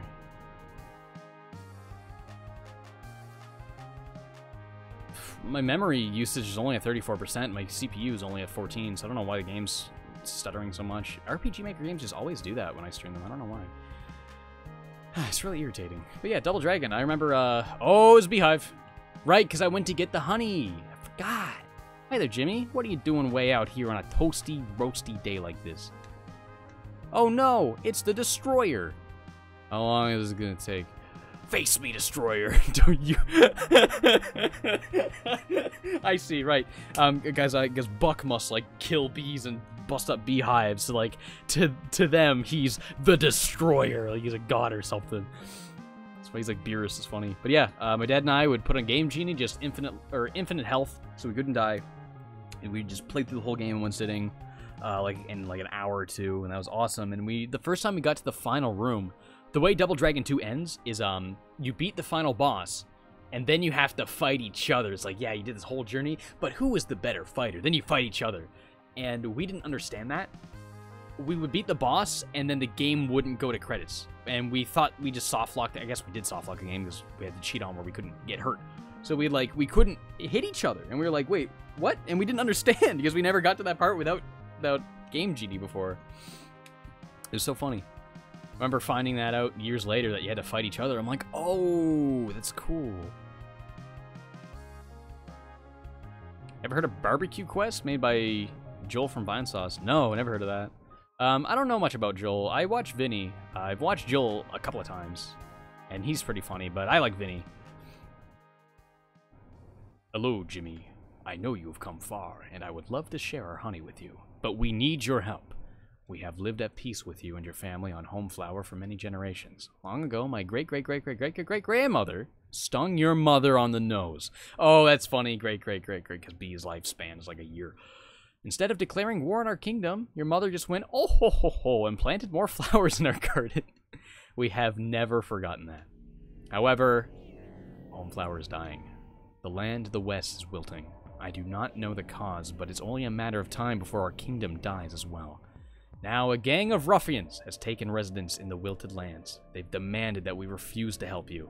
Of course, we stung them, but not before they gave us a good shaking. Is this the gang of the deterioration of Homeflower, sorry. We don't know, but their appearance cannot be merely a coincidence. I would send my own soldiers, but we must protect the hive in desperate times like these. Jimmy, will you go to the wilted lands and investigate these ruffians? I will reward you with as much honey as you want, but I know that you won't do it for the honey. That's funny. You won't do it for the honey, won't do it for the money. It's good. We've watched you grow up over the generations. You have your mother's kindness. Buck certainly doesn't. I know you will find the strength inside of you to save us from the ruffians and restore Homeflower. Cool, let's go west. That was... I've never gotten an encounter on the same frame that I went to a room. Same tile? I don't know. It was weird. It's funny that it carried on over. I didn't expect that. So I gotta go west. Can I go west from the world map, or do I have to, like, find a way to go west from here? Yeah, I must have to find a way to go west from here. 3, 1. Here's you. I'll shake you. Get out of here. I'm sorry I dug the tunnels, Jimmy. I was scared they would shake me. Stop shaking me. Jimmy, why are you shaking me? Stop. Knock it off. I'm gonna find a way out west. I'm thinking I don't have to do that dungeon because I don't recall finishing that dungeon in the demo. Unless, like, they changed that and you do have to do that now. I need something, find something that I can burn that web down with, but out west. That's where I gotta go. I was up here before. There's the 5, and there's another 5 just down here, wasn't there? Stop. I don't know. Still the... Oh yeah, here's just the beehive. Did I go down here? I forget. Forget already. Oh, it just brought me here, right. Okay, 3. That brings you, like, yeah, down here. And then I went across this bridge, and then down there's the cave, right? No, it's the frog guy. Oh, his name is Mr. Marvelous. This is why I love this the word Marvelous. Okay, yeah, I didn't even see that. I'm dumb. Hey, NitroRad, what HD consoles of the 2000s do you choose, the PS3 or Xbox? I was a PS3 guy, because I liked the exclusives, and I know games kind of ran better on Xbox, because the PS3 had, like, weird hardware. Like, some third-party stuff I would play, like Assassin's Creed, didn't load quite as well on PS3. But, yeah, it was all about, like, Uncharted, Little Big Planet, Infamous. I loved Infamous so much. Infamous is, like, one of my favorite PS3 games when I was younger. Well, younger. Yeah, I was in high school. Which is younger than I am now, but when I say when I was younger, it kind of makes it sound like I'm talking about when I was a kid. Oh, I think this is a different area. No, maybe not. There's a 2. This is the beginning. God damn it.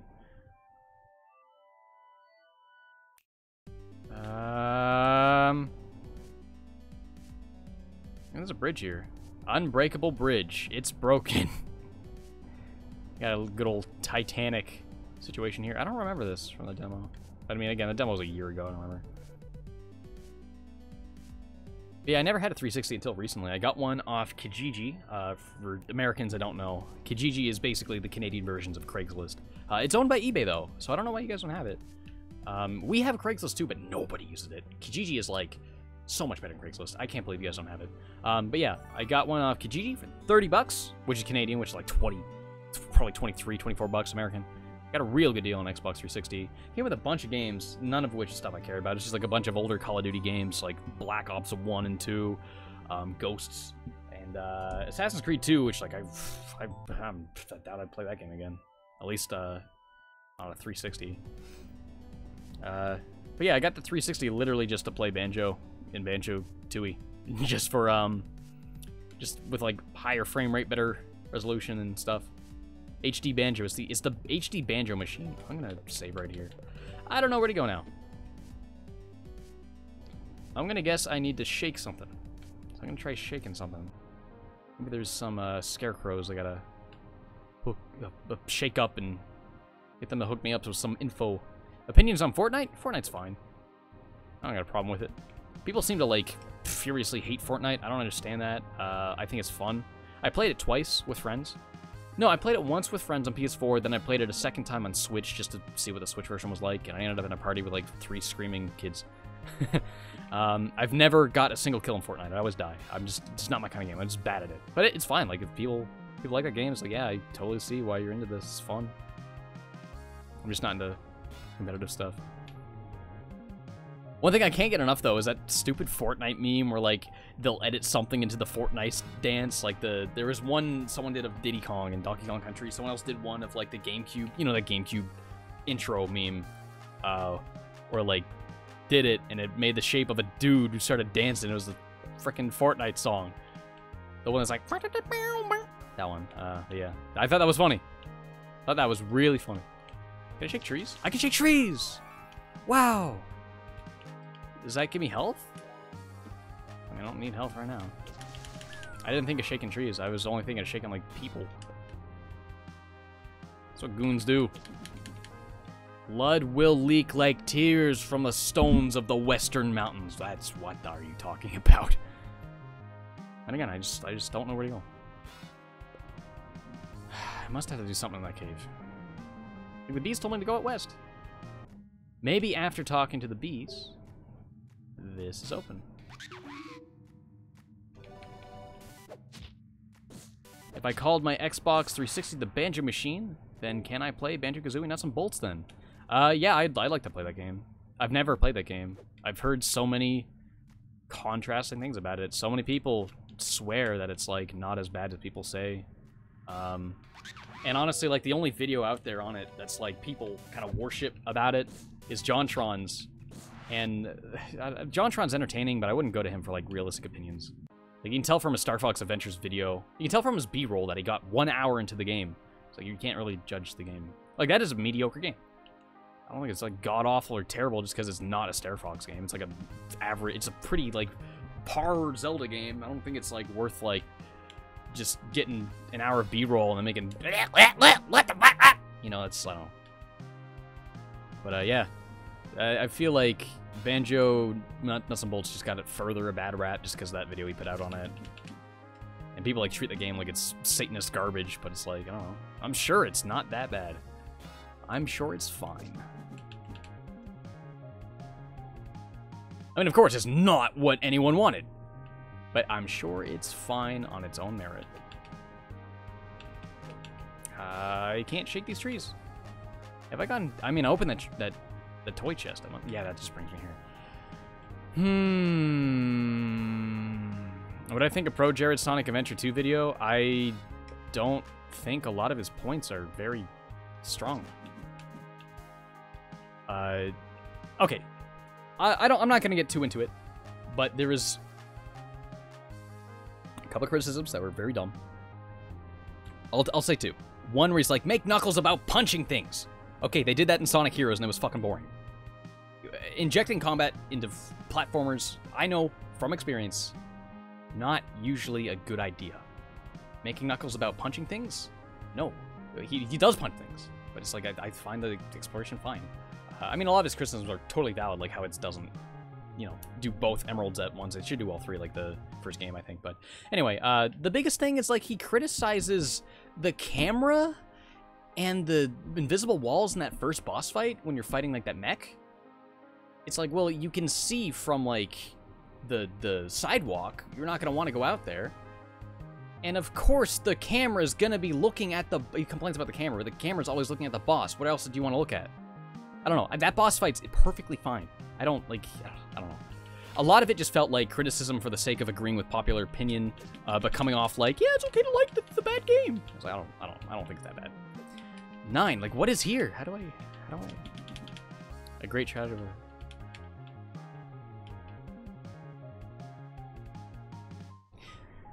I feel like there's supposed to be a hole here. That's not. Maybe there's like an invisible crack to go through. I swear there's a number here. There has to be another hole here that I'm...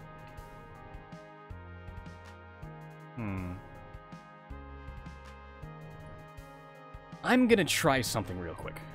I'm going to save and quit this. I'm gonna open up my save file on the demo, and I'm gonna go back to this spot and see if there was a hole there. Because I swear there's a hole there. And I gotta, like, I gotta tell... The game's not out yet. I gotta tell Casey if there's a bug. But I'm sure that's such a, like, a simple thing. There's no way.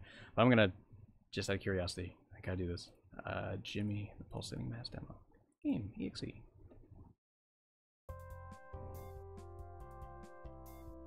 I gotta change that to, there it is. Okay, so this is the demo version. A while ago. 2 hours, 22 minutes was my playtime. Okay, so how do I get back? You know what? I think I'll just use emergency exit. So I'm not gonna save or anything. Not that I care about the save file in this demo, right? I'm not gonna play this again. I'm gonna play the full version. Okay, so it was here. So the demo ends in the area right after. Oh yeah, that's nice. I like that too. Chrono Trigger did that as well. Like when you finish an area, you can just walk right through in the overworld. Approach it from either end. So how did I get through here? 4. Hole number 4. Oh. Oh. So I do need this thing. So I think I'm just talking out my ass when I was saying that I swear there's a hole there.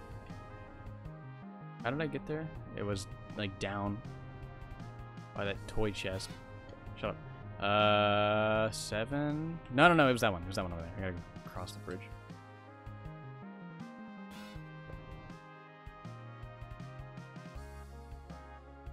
Okay. What? Okay, I'm wrong. It's the other one.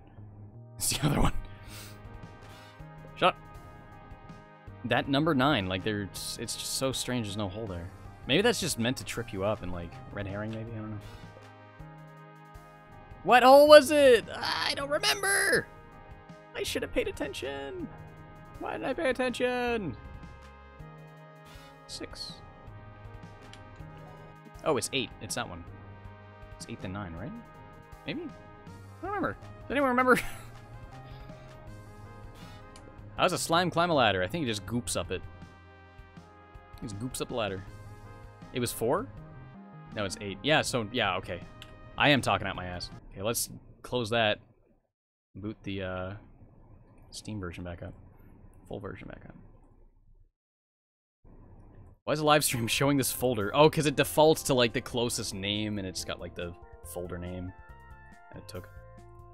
Okay. I've been streaming this for 2 hours now. Jeez, man.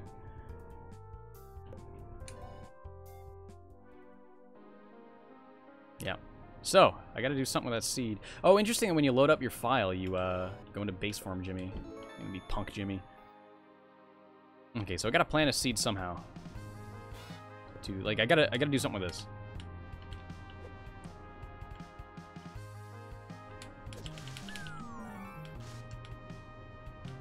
I don't remember at all, like, what I did to do that.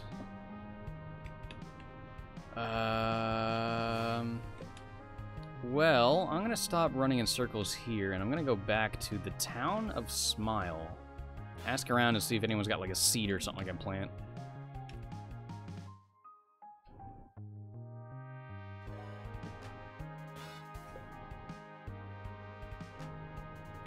The best one is the Penguins of Madagascar in 3... Oh, you're talking to someone else. Oops. That happens sometimes. I'll just read a comment in the chat. I'm like, that's not at me. Whoops. How did I get back?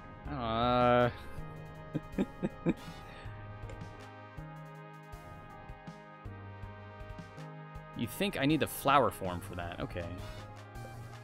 I think, you know, I vaguely recall a flower form. Yeah, because they're in the trailer, you see the flower form. Oh, you know what? I think I remember.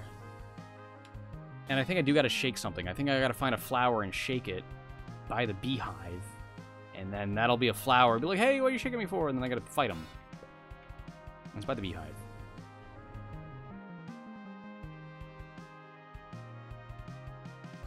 Up here. Okay.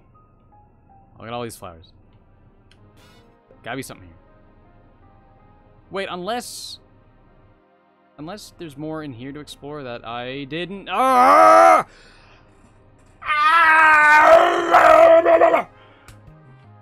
Okay. I'm just an idiot who is really bad at being thorough when I explore. Apologies.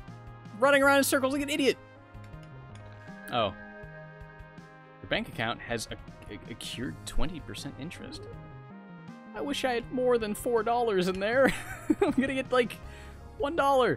That's 20% of $4. I think it's $1. Yeah. God. Okay. Yeah. See, there's a flower, a happy flower sign. Tell me to go this way to fight the. Yeah. Okay. Whoa, mama. Shh. She's perfect.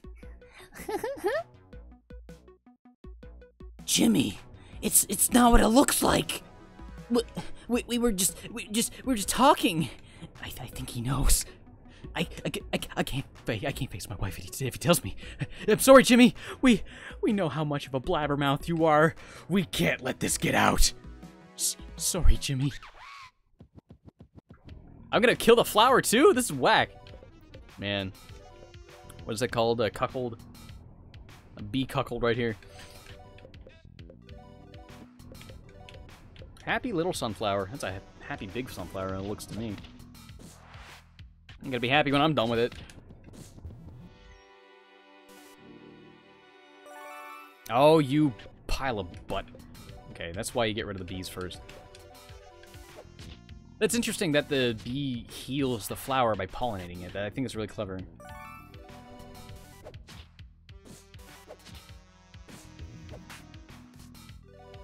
I was grinding enough that I'll be able to get through this just by mashing the A button. I'll just use my stronger attacks to do it faster. Hoi! Hoi! Bully. And bully. Have I played Sonic R? No, I would love to play Sonic R, honestly. If I played it, I would want to play it on, like, an actual Saturn, because then it's like, what's the point, right? I know it's, like, not a very great game, but it's like, that's something I'd like to try, you know? Looks cool. Watching my streams makes you nitro glad. I'm glad my streams making you nitro glad makes me glad. Buck is now level 6. All right. Time to do empathy once more. I think you get 3 forms in the demo. I think it's the 3rd one. So, yeah. This is everything I've had so far and from playing this last year. The sun is warm against his petals. His mother gives him lots of water to drink each day. He feels safe and loved. Today is another lazy summer day. A little girl's in the field today. Jimmy recognizes her as a girl from his class. She's a slight overbite and talks about her pet guinea pig all the time. Once in class, she helped Jimmy with times tables. Her hand is grazing through the flowers as she walks. She leans down and plucks Jimmy. Out of all of the flowers, she picked him. Jimmy beams with happiness. She takes him home and puts him in a mason jar on her desk. There's a double-decker guinea pig cage next to him. The guinea pig sniffs Jimmy and nibbles on an apple slice. Jimmy is far away from the window. He can feel his petals curling inwards, and it's cold under the air conditioning vent. He hasn't been watered, and the stem feels cracked. One day, the girl looks up from her math homework and smiles at him. Jimmy smiles back. Oh, I thought that was going to get a lot more morbid. Like, I'm a flower, but I'm going to die because you're not watering me. But no, it was just kind of nice anyways. Like, yeah, I'm not really in the best position here, but hey, she's nice. Makes me happy. Whatever. Jimmy can burrow into the ground. So they got one right here just so you can test it right away, which is good. That's always good design. If you get a new ability, you got to put something there just so you can test it out right away. I'm not going to bother with the info, guys. But yeah, it's cool. Do we know about the Slender Man movie? Yes, someone mentioned that earlier. I didn't know about it, but I do now because someone was like, hey, heard of that? And I'm like, well, I have now. All right, so let's start by making that shortcut. Shut up. Okay, make that shortcut. Yeah, I'm going to go back and heal, and then I'll come back and move on.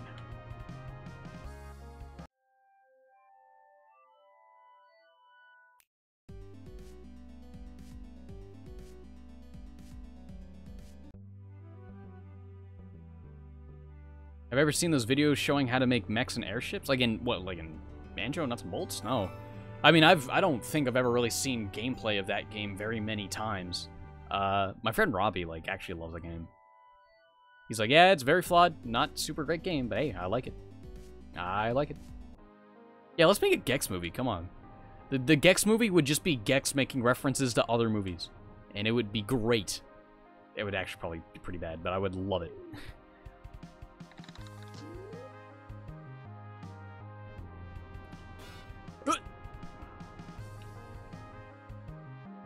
What's this game about? It's about a boy with a big heart on a big journey, using the power of empathy to gain abilities of the bosses he's defeated.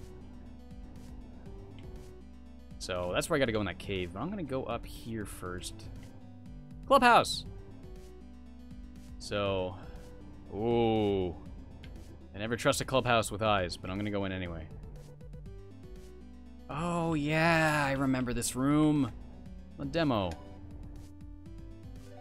You can, like, decorate this room. You know, a little clubhouse. It's cool. This is what the singles are for, the jukebox, yeah. You found Let's Color Today. Yeah, so you can play, like, different songs or clubhouse.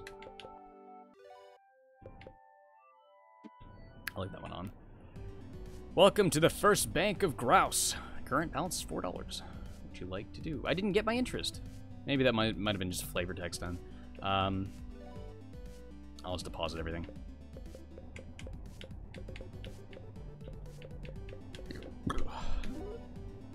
Oh, I'm burping again. Apologies. Jimmy doesn't have any completed sets. Sets of what? Like, what are they, like baseball cards or something? I don't know.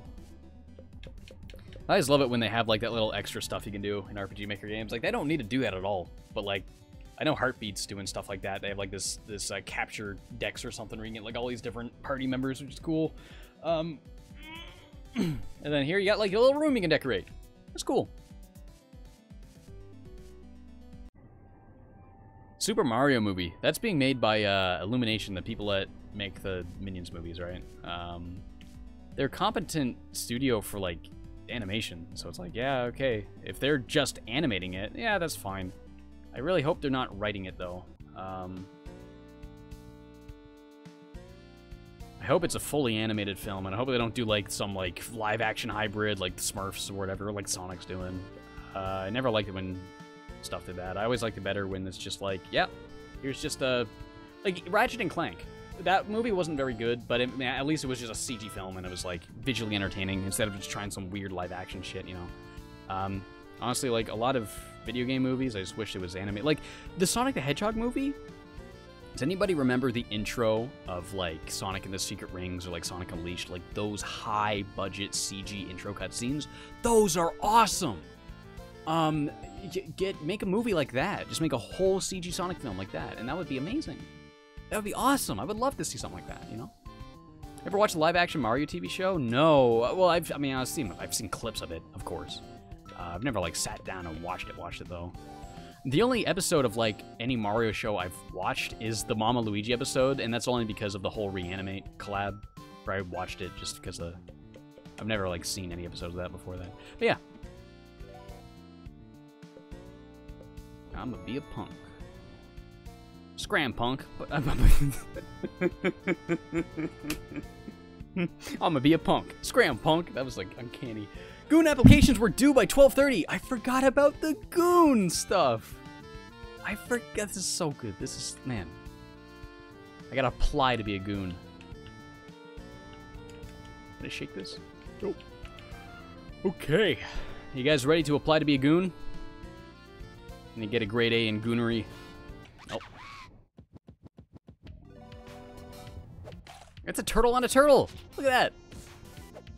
Like how the other one, like, it's not just the sprite stack. They changed, like, the expression of the bottom guy. The younger Mr. Asp. I don't quite remember this guy from the demo. Maybe it might be a new enemy. That I just don't remember. Jimmy did his best. Yeah! You had the DVD for the Mario Super Show? That reminds me, does anyone remember, back when Professional Jared was at Screw Attack? And I say Professional Jared because I'm talking like 2008, back when he was Professional Jared, not Pro Jared. When he produced that web series called Name Tags for Screw Attack, does anyone remember that? Like, I rewatched all of that, like, a couple of days ago. And, like, production value-wise, it doesn't hold up, obviously. It was filmed in 2008 before, like, websites even did HD. Before you really had access to, like, before, like, the public had access, easy access to, like, HD cameras and stuff, too. But, like, honestly, like, the writing and stuff, it's, like, fine. Like, that holds up all right. I thought that wasn't bad. I like, how every episode ends with kind of, like, some, you know, words of advice, you know, what I learned from the events this day or whatever.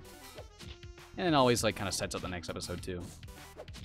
Yeah, check out Google, like, Screw Attack name tags. People have re-uploaded it to YouTube a couple of times. It's all, like, gone off the original Screw Attack website, but that's like a solid web series. It's like 8 or 9 episodes, something like that. It's just about, like, Pro Jared working at a game store, and just this experience is there, and yeah, it's fine. It's nice. Anyway, the reason I brought that up is because someone mentioned you got the Mario movie or the Mario freaking show on DVD, and I just remember there's a bit in there saying this valuable nutrition cube. Too bad I put all my money in the bank. Oh no, I got $44 from beating up dudes. Yeah, he's like, I can't do it. I gotta watch the marathon of Mario. And then the guy on the phone's like, come on, man, you own the DVDs. And he looks over and at the DVDs, and he's like, okay, fine, I'll come. And that just, I don't know, that just reminded me of that. I think it's the only other instance in my life I've heard of that show on DVD was that. So I guess that's the only thing my brain had to go to. Kind of like a random thing, but yeah. You know. Review Kill la Kill? What, like the show? I mean, I like Kill la Kill, but I'm not gonna review anime. Dude, I got a tater left over from earlier. I'm gonna dip that in some sweet and sour sauce. I'm gonna eat that. Oh, that's like dried out and stale. That's probably been sitting there all day. Oops. Rad Ghost. What? I was distracted by my tater that I didn't read that enemy. Rad Ghost. I just got a glimpse of that. It's like a ghost with shades and backwards hat. It's such a cool enemy. I see the cameo Pro Jared in that terrible Nickelodeon show Game Shakers. Yeah! That was so long ago. He did like he was in the shower and he was like on his phone or something. It was something like that. Yeah, I vaguely remember. Is that what you're talking about? Am I prepared for this game to gain a fan base that will match in quality of the Undertale fan base? I don't know. Honestly, I don't see this game getting super big. I hope this game does as well as does as well as possible, gets as popular as possible. I don't really see it getting like Undertale levels of popular, is all I'm saying. I can see this getting like maybe Lisa levels of popular. Yeah. You know. Honestly, like, the first couple of months of the Undertale crazy fan base was actually really nice, because it was just like, it was, you know, there was people that were annoying, but there was so many extremely talented artists just posting so much like really nice artwork of all the characters, and that was like a really nice time to be, you know, liking that game.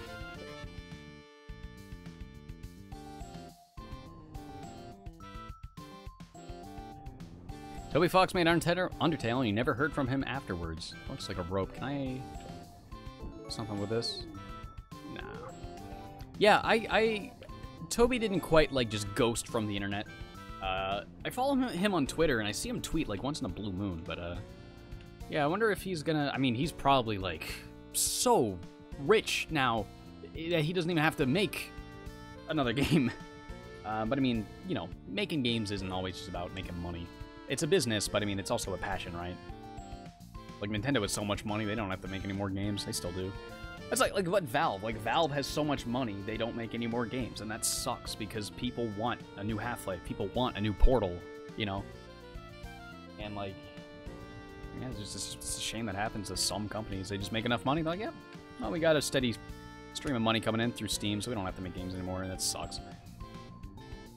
Oh, who are these guys? Another student? This is pretty unorthodox. Everyone knows the first rule of gooning is brush your teeth after every meal. I'm not sure how that's relevant, though, so I guess you can come in. Take a seat. Hey, Jimmy! Info guy! I forgot about this! Info guy's applying to be a goon, too! Like, why? Why does this guy want to be a goon? He looks so out of place. Look at this dork. Hello, Jimmy. You're about to take the Goon Etiquette and Competency exam. I hope you've been paying special attention to the rules of gooning. The GECE is a notoriously difficult, multi-part exam consisting of multiple choice, short answer, and essay questions. While hundreds take the exam every year, only a few... Hey, you. I'm the instructor here, so don't talk in class. That's the second rule of gooning, I think. Anyway, just watch this instructional video. Wow. Hey, information guy here. You're here because you would like to join the Petty Thugs. This diverse and exciting alliance of like-minded individuals offers promises of adventure, fun, and acts of thoughtless and unprovoked aggression. While the Petty Thugs do offer a wide range of mayhem, there is unfortunately not much room for upward movement in the organization. Currently, the only position available is low-level goon. The Goon Competency and Etiquette exam is designed to view a world unseen. I don't know. Every time I hear the word design, that's what plays in my head. Is designed to test your ability to fulfill this important rule in the Petty Thugs hierarchy. Undertale sucks. Dude, Undertale is a fantastic game. Every time I go back to that game just to get footage of it, I'm like, oh yeah, this game is, like, extremely funny as hell. I mean, like, you can just be like, you know, the game sucks because the fans suck. I think that's a rotten attitude to have. Honestly, I think you're worse than the fans if you're gonna, you know, have that kind of, like, just, not pompous, pouty attitude about it, but, you know, you're probably not worse than the fans, but you know, I don't think that's a good attitude to have, you know. Anyway, before we take this exam, let's take a moment to review what it means to be a low-level goon. The following rules were determined by the founding members of the Petty Thugs, and they're meant to highlight the requisite strong work ethic and can-do attitude and willingness to succumb to peer pressure. Now, on to the first and most important rule of gooning. That guy won't shut up. What? I don't... And if I'm being honest, his stupid nerd face really pisses me off. Anyway, the exam's right in front of you. That's so funny. He's like, the first rule of good, and then he just shuts it off. Ah, that guy's annoying. Like this. Can you imagine that? You're in like history class, you're watching like a documentary about like ancient Greece or something, and the second they get to like the parts that are gonna be in the exam, the teacher turns it off. It's like, that's fucking stupid. Like, how funny would that be? That's what I would do if I was a teacher. Anyway, the exam's right in front of you. Just take it so I can go push someone around. Alright. What's my favorite RPG? I don't know. I don't play a whole lot of RPGs. Persona 5 right now. Like, I'm still thinking about that game, even though I beat it almost a year ago at this point. Yeah, Persona 5 is at least my favorite JRPG. Just like RPG. Some of my favorite RPGs, like I like Xenoblade.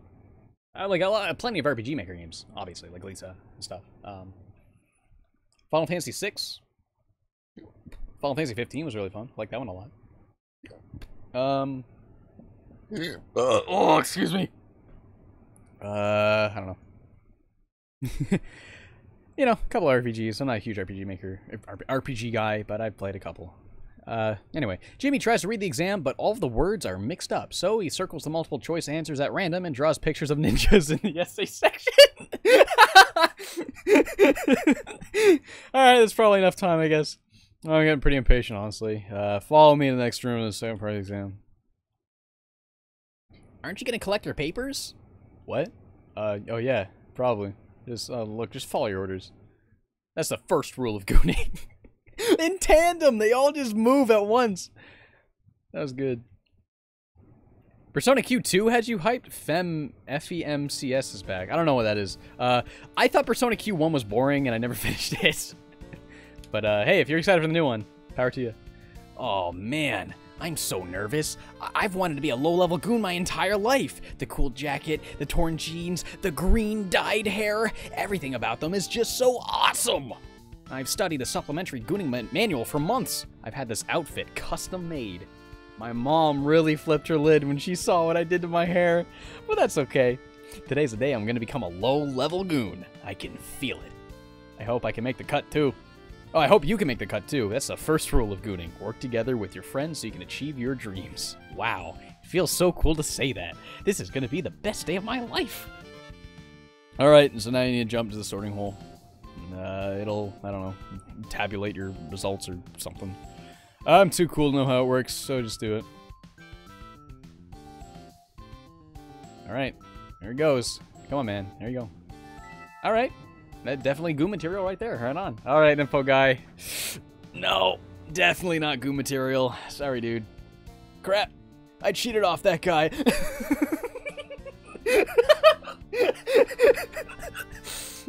Shut up and get in the hole. Oh, no. He's good. See, the test doesn't matter. Test does not matter. Is Kill la Kill too erotic? I'll put it this way. I watched all of Kill la Kill when it was new. Kill la Kill is the only anime show with like a lot of skimpy clothing that never gave me a boner. I don't know why. Something about the way things drawn, it feels skimpy and like a lot of skin, but it doesn't feel like sexual. Like nudity, they somehow make nudity not feel like sexually provocative. I don't know, maybe it is to others, but it just wasn't to me. And that's like, I get horny like way too easy when I'm watching like sexy anime bullshit. But yeah, that's what I would say about it. I don't know if others feel the same way, but I've had some college friends agree with me, but I don't know. Jump the hole, stupid. Alright, let's see if I'm goo material. Hell yeah, I am.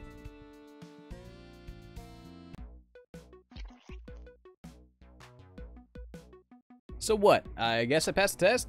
Yeah, I'm a goon now. Oh man, I feel full of this sense of inner turmoil, like I've got to shake something.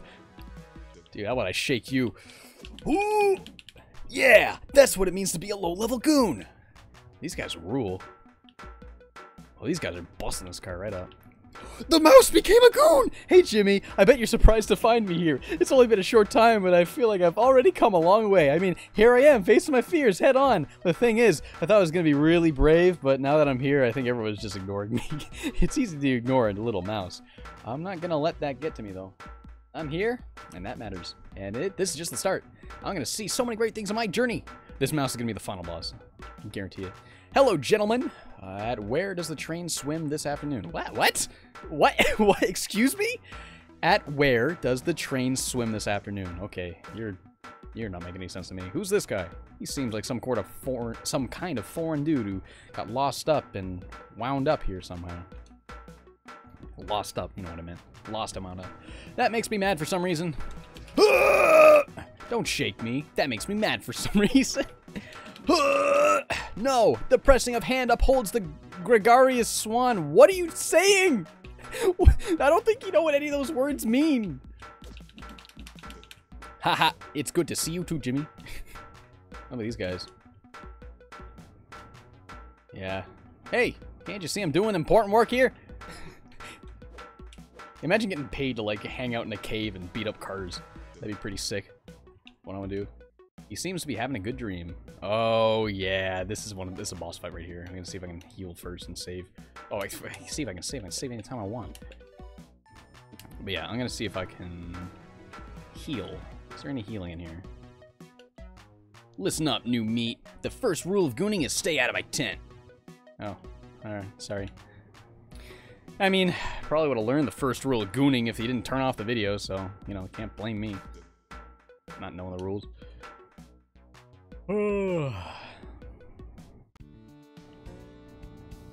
Congratulations on your honorary membership into the Petty Thugs. Okay, is there like a healing fountain around here? Oh my god! What the fuck? Oh my god! So that's what I was talking. That's what I said at the very beginning of the stream. It's one of those games where every now and then you just see something like that should not be in this game. That's just so like out of the blue, so like freaky and like brutal. Even though the whole game is like really charming and cute and fun, like Earthbound. But I think this game does it really well because it's always so unannounced. You just go into a room and it's just there. You can't interact with it. No one acknowledges it. It's just there. And there's no like build up or cutscene or like unveil or whatever. It's just like, it's just there. And I think that's like really, I think that's really cool. That's freaky. Oh. Okay, so I'm gonna go back to town. And, oh wait, I don't have to go all the way back to town. I'm gonna go to my clubhouse.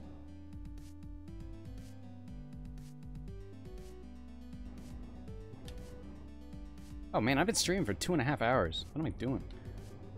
I'll probably get to the 3-hour mark and then I'll call it a night for the stream. I want to get past the part in the demo though, because I'm just about to get to the part where the demo ends, and I'd like to see past that. I wonder how long he made this game. RPG Maker games usually aren't like terribly long, like 8 hours tops. I think that's how long it took me to beat Lisa, like 5 to 8 hours. But yeah. I can just go this way now. No, it was the other door. Okay. Then you look away for a second, the game replaces the body with a tire. Yeah, Downpour did that, if that's what you're talking about. I think that was like such a brilliant thing in Downpour. I think I mentioned that in the Downpour video. That like bit in Downpour actually made me think I was losing my freaking mind. Because it was like, I swear there's a body there and it's a tire. And I like, man. And then I looked away, I looked back, and it was a body. And I'm like, wait, what? And then I realized every time you look off screen, it changes. And I'm like, oh my god, that's so cool. But yeah. Super cool. Let's go do that boss now. So this guy, sleeping. All right, out of bed. Oh, out of bed. Dude, that was so uncool. Big enormous! Big enormous! I forgot his name is Big Enormous. Like Biggie Small, right? But Big Enormous. That's so smart. That's such a good name. It's Big Smoke. Oh! Alright, I've had time to think this through. Correct me if I'm wrong. I was getting a real nice nap. I'm trying to do Big Smoke voice, and this is a really bad impression.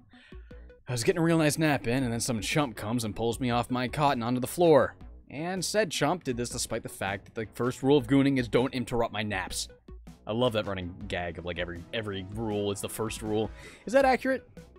Is that what really just happened? Well, guess what, chump? Now that my power nap was interrupted, I happen to have room in my schedule to beat the snot out of your dumb face. How does that sound? Sounds fresh. All right, big enormous. Let's do it. Let's see what the... Oh, I forgot the hiccups now. Let's see what the flower can do. Oh, so you can only... Yeah, so you can only change every 3 turns, I see. So I'm going to be stuck at the flower. Stuck as a flower for a bit. Until clearly sunshine. Bathe your opponent warm. Ooh. Double damage to the undead. Cool. Your opponent. Is there just one? Show the party everything will work out. Heal 20% to everybody. So the party. So clearly you get more than just one other party member. So I'm wondering who else you get in the party. Maybe the mouse. I don't know. Talk excitedly about life. Recover an unconscious ally. Cool. So this is kind of like a healing dude. I'm gonna do this one. And you. Just do the classic bully. Looks like a drawing if I'm finding from a 90s coloring book. That is right on the money. I thought this guy was a boss, but he seems to be, like, taking quite a bit of damage already.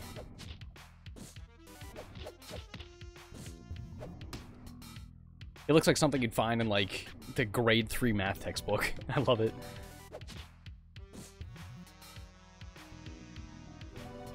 I wonder if there'll be any different battle backgrounds for, like, certain boss fights. I really like the battle backgrounds. Like, just animating your battle backgrounds just adds so much.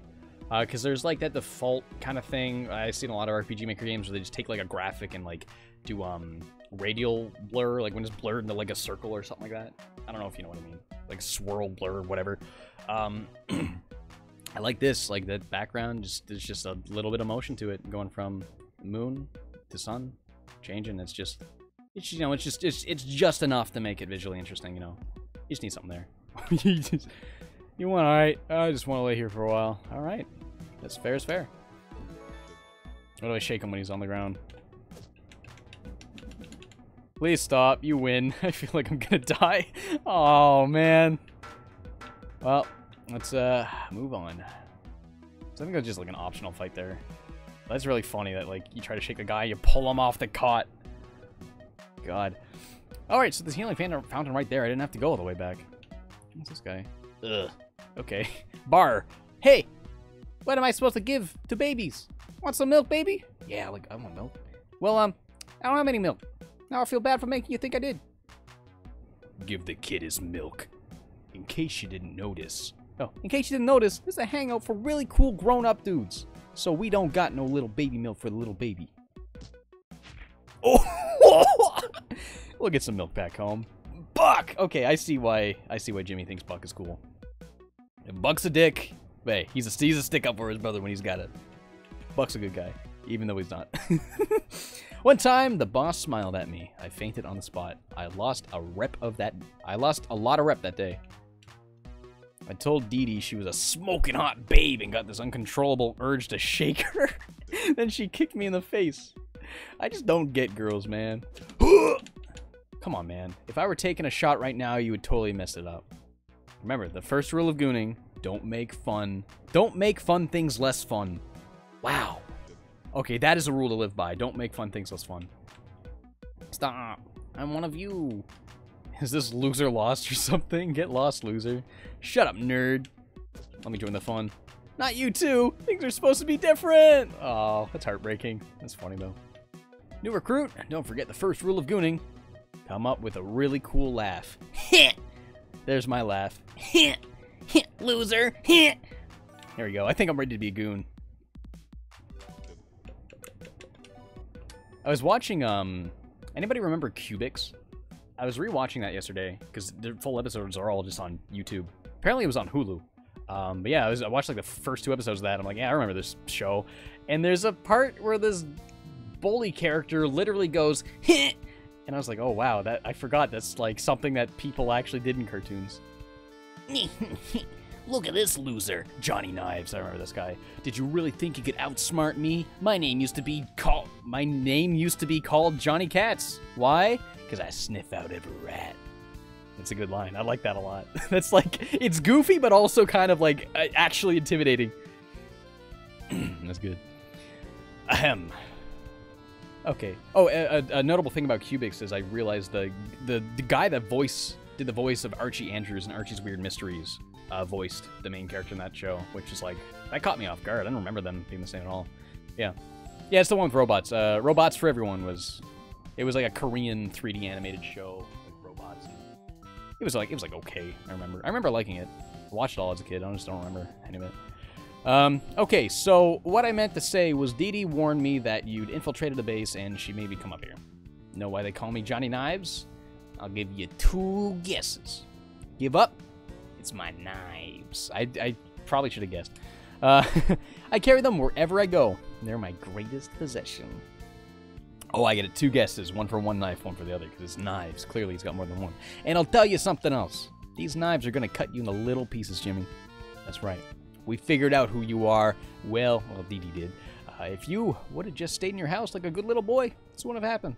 Hey, I was being a good little boy to my mom, and I was getting some honey, okay? Thank you very much. So I'm being a good boy. I'm being a good boy to my family. All right. Hey, I don't need to be. I don't need to be a good boy to nobody but my family. They're the people I respect. They're the people who raised me. I don't know who you are, Johnny Knives, but in my eyes, I'm being a good boy, and I think you're being a bad boy. You know what good boys do to bad boys? They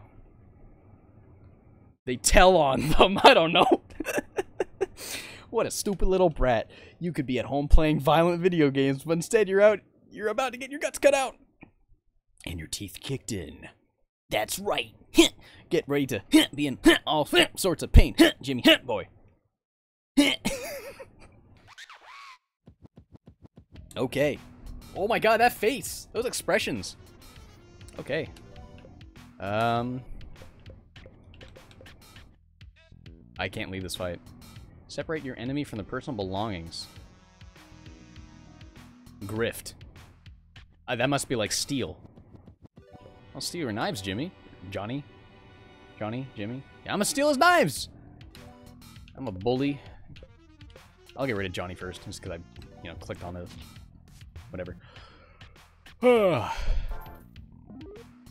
Oh, that's cool. I remember doing this last year, too. And he actually has, like, a separate sprite. It's like, oh. It's like, oh, man, I'm nothing without my knives. All right, do I have, like, do I have the knives? Johnny, no knives!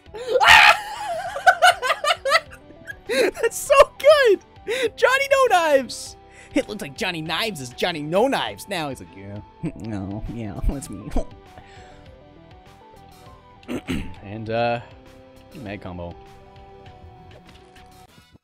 Ouch. Toes the dirt. He just kicks it. He's like, oh, man.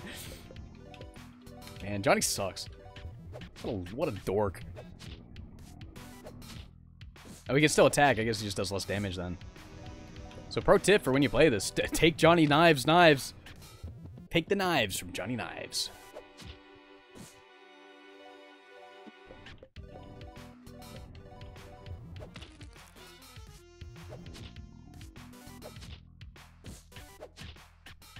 So, I was just thinking, just because someone said press F to pay respects. What button do you press in the PS3 and the Xbox versions of that game? What game even was that? That was Call of Duty Advanced Warfare. It was that one, right? What do you press in the press X? Okay, that makes sense.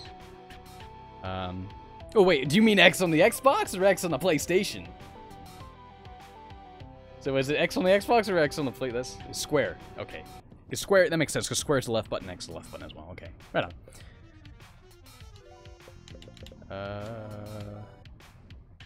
TMG Mario, the Wii Point stream. Yeah, I remember that. I was, a couple of months ago, or I was like January. This is a while ago. It was like half a year ago. My friend Josh, he's got a YouTube channel called Mally Stream. I may as well plug them right now. I'll type that in. Check out Mally Stream on YouTube. Or is it Mally Plays? I don't remember. Mally Plays, Mally Stream, whatever. Check them out. It's my friend Josh and my friend Dunn and my friend Lucas, and they just play stuff, and they're real entertaining. I guested on one of their streams a while ago. where Josh spent like $200 on Wii points, and we just like streamed us buying and trying out all these WiiWare games. He still has like a lot of points too, and we're gonna do another stream sometime before the end of the year, and I'll like post that on my channel. That'll be super fun. But yeah, let's take out Dee Dee. You ain't got your Johnny Knives now. I figured Dee Dee's she kind of seems like the one who's really in charge, the one who's really knows what's up. I mean, Johnny's got knives. I think if you need a weapon, you bring a weapon to a fight versus the person who's like, I don't need no weapons. I think so there's a level of respect and confidence that comes to the person that comes to the fight with no knives. So I kind of feel like Dee Dee's the one who kind of knows what's up. She's the one who's running the show, rather than stupid ass Johnny No Knives. I mean, look at Johnny. When I took his knives away, he was nothing. Hey, you ain't nothing. It's just the knives, Johnny, huh? What do you say? Why do you want to say that, Johnny?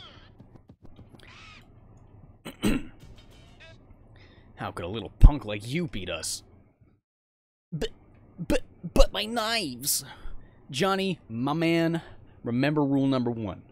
Cool and mysterious voice. That's so good.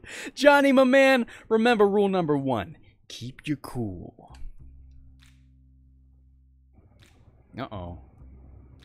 Oh, no. Allow me to introduce myself, kid. My name is...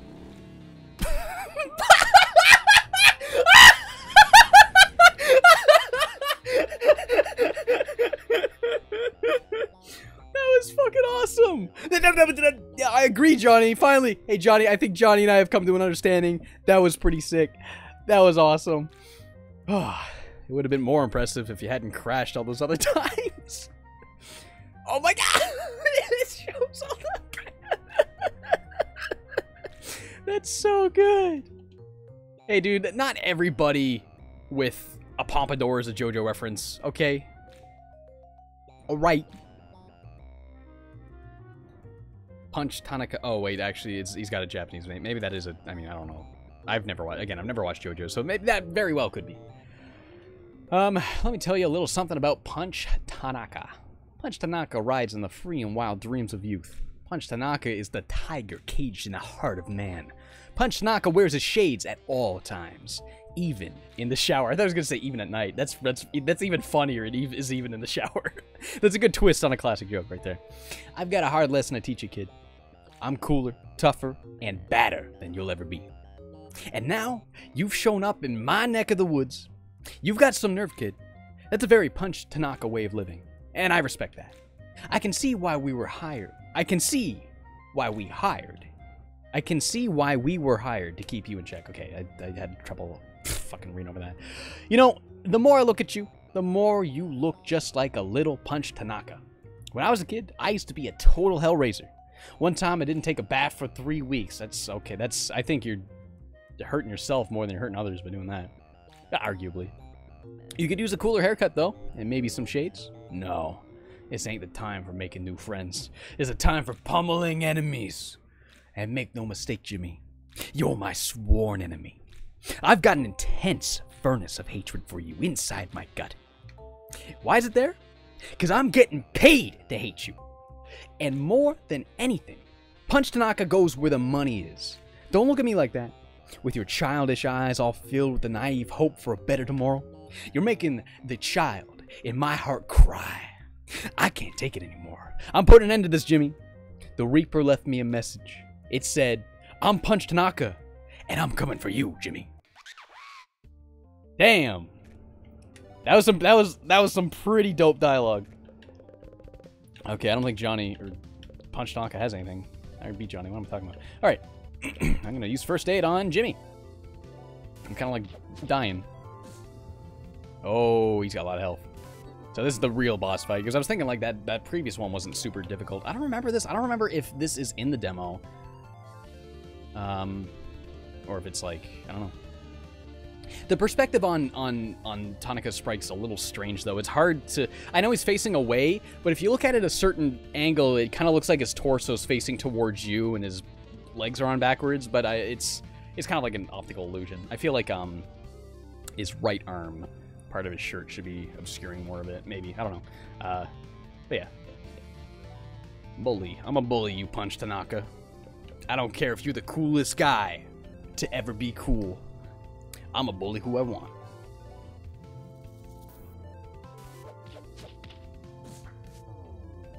Oh, crap. Give me like one hit. What? Okay, this is obviously a fight I'm supposed to lose. Because, like, he... Oh, maybe I'm not supposed to lose this. You know what? I bet I'm not supposed to lose this. I'm gonna lose this to see if I'm supposed to lose this. Oh, counter. Crap. I'm dead. Yeah.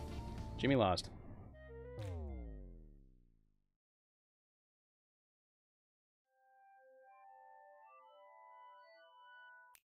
Steal his shades. That's a good idea. I didn't think of that. Okay, so yeah, you're not supposed to die there. I guess I'm just like... should probably grind a little bit before I fight him again. But yeah, I'm in a clubhouse and save.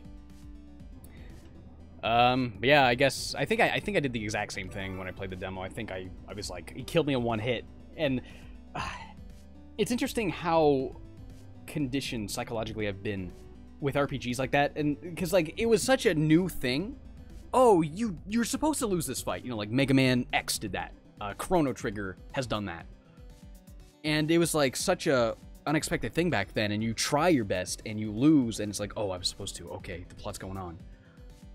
But like, since that's become such a standard trope at this point, after like so many years, there's so many times where I'm like, oh, I'm probably supposed to lose this, and then I let myself die, and then it's like, oh wait, no, okay, oops. But yeah. I think I'm going to call it there. We've been streaming for just about 3 hours. I said when we get around the 3-hour mark, I'm going to probably cut it off. I might stream this again. That was a lot of fun. Forgot how freaking funny this game is. Well, I don't know if it's like funny to other people, but like this game is like exactly my sense of humor. Yeah, Jimmy and the Pulsating Mask comes out August 7th. I got a link to the Steam page in the video description of this stream.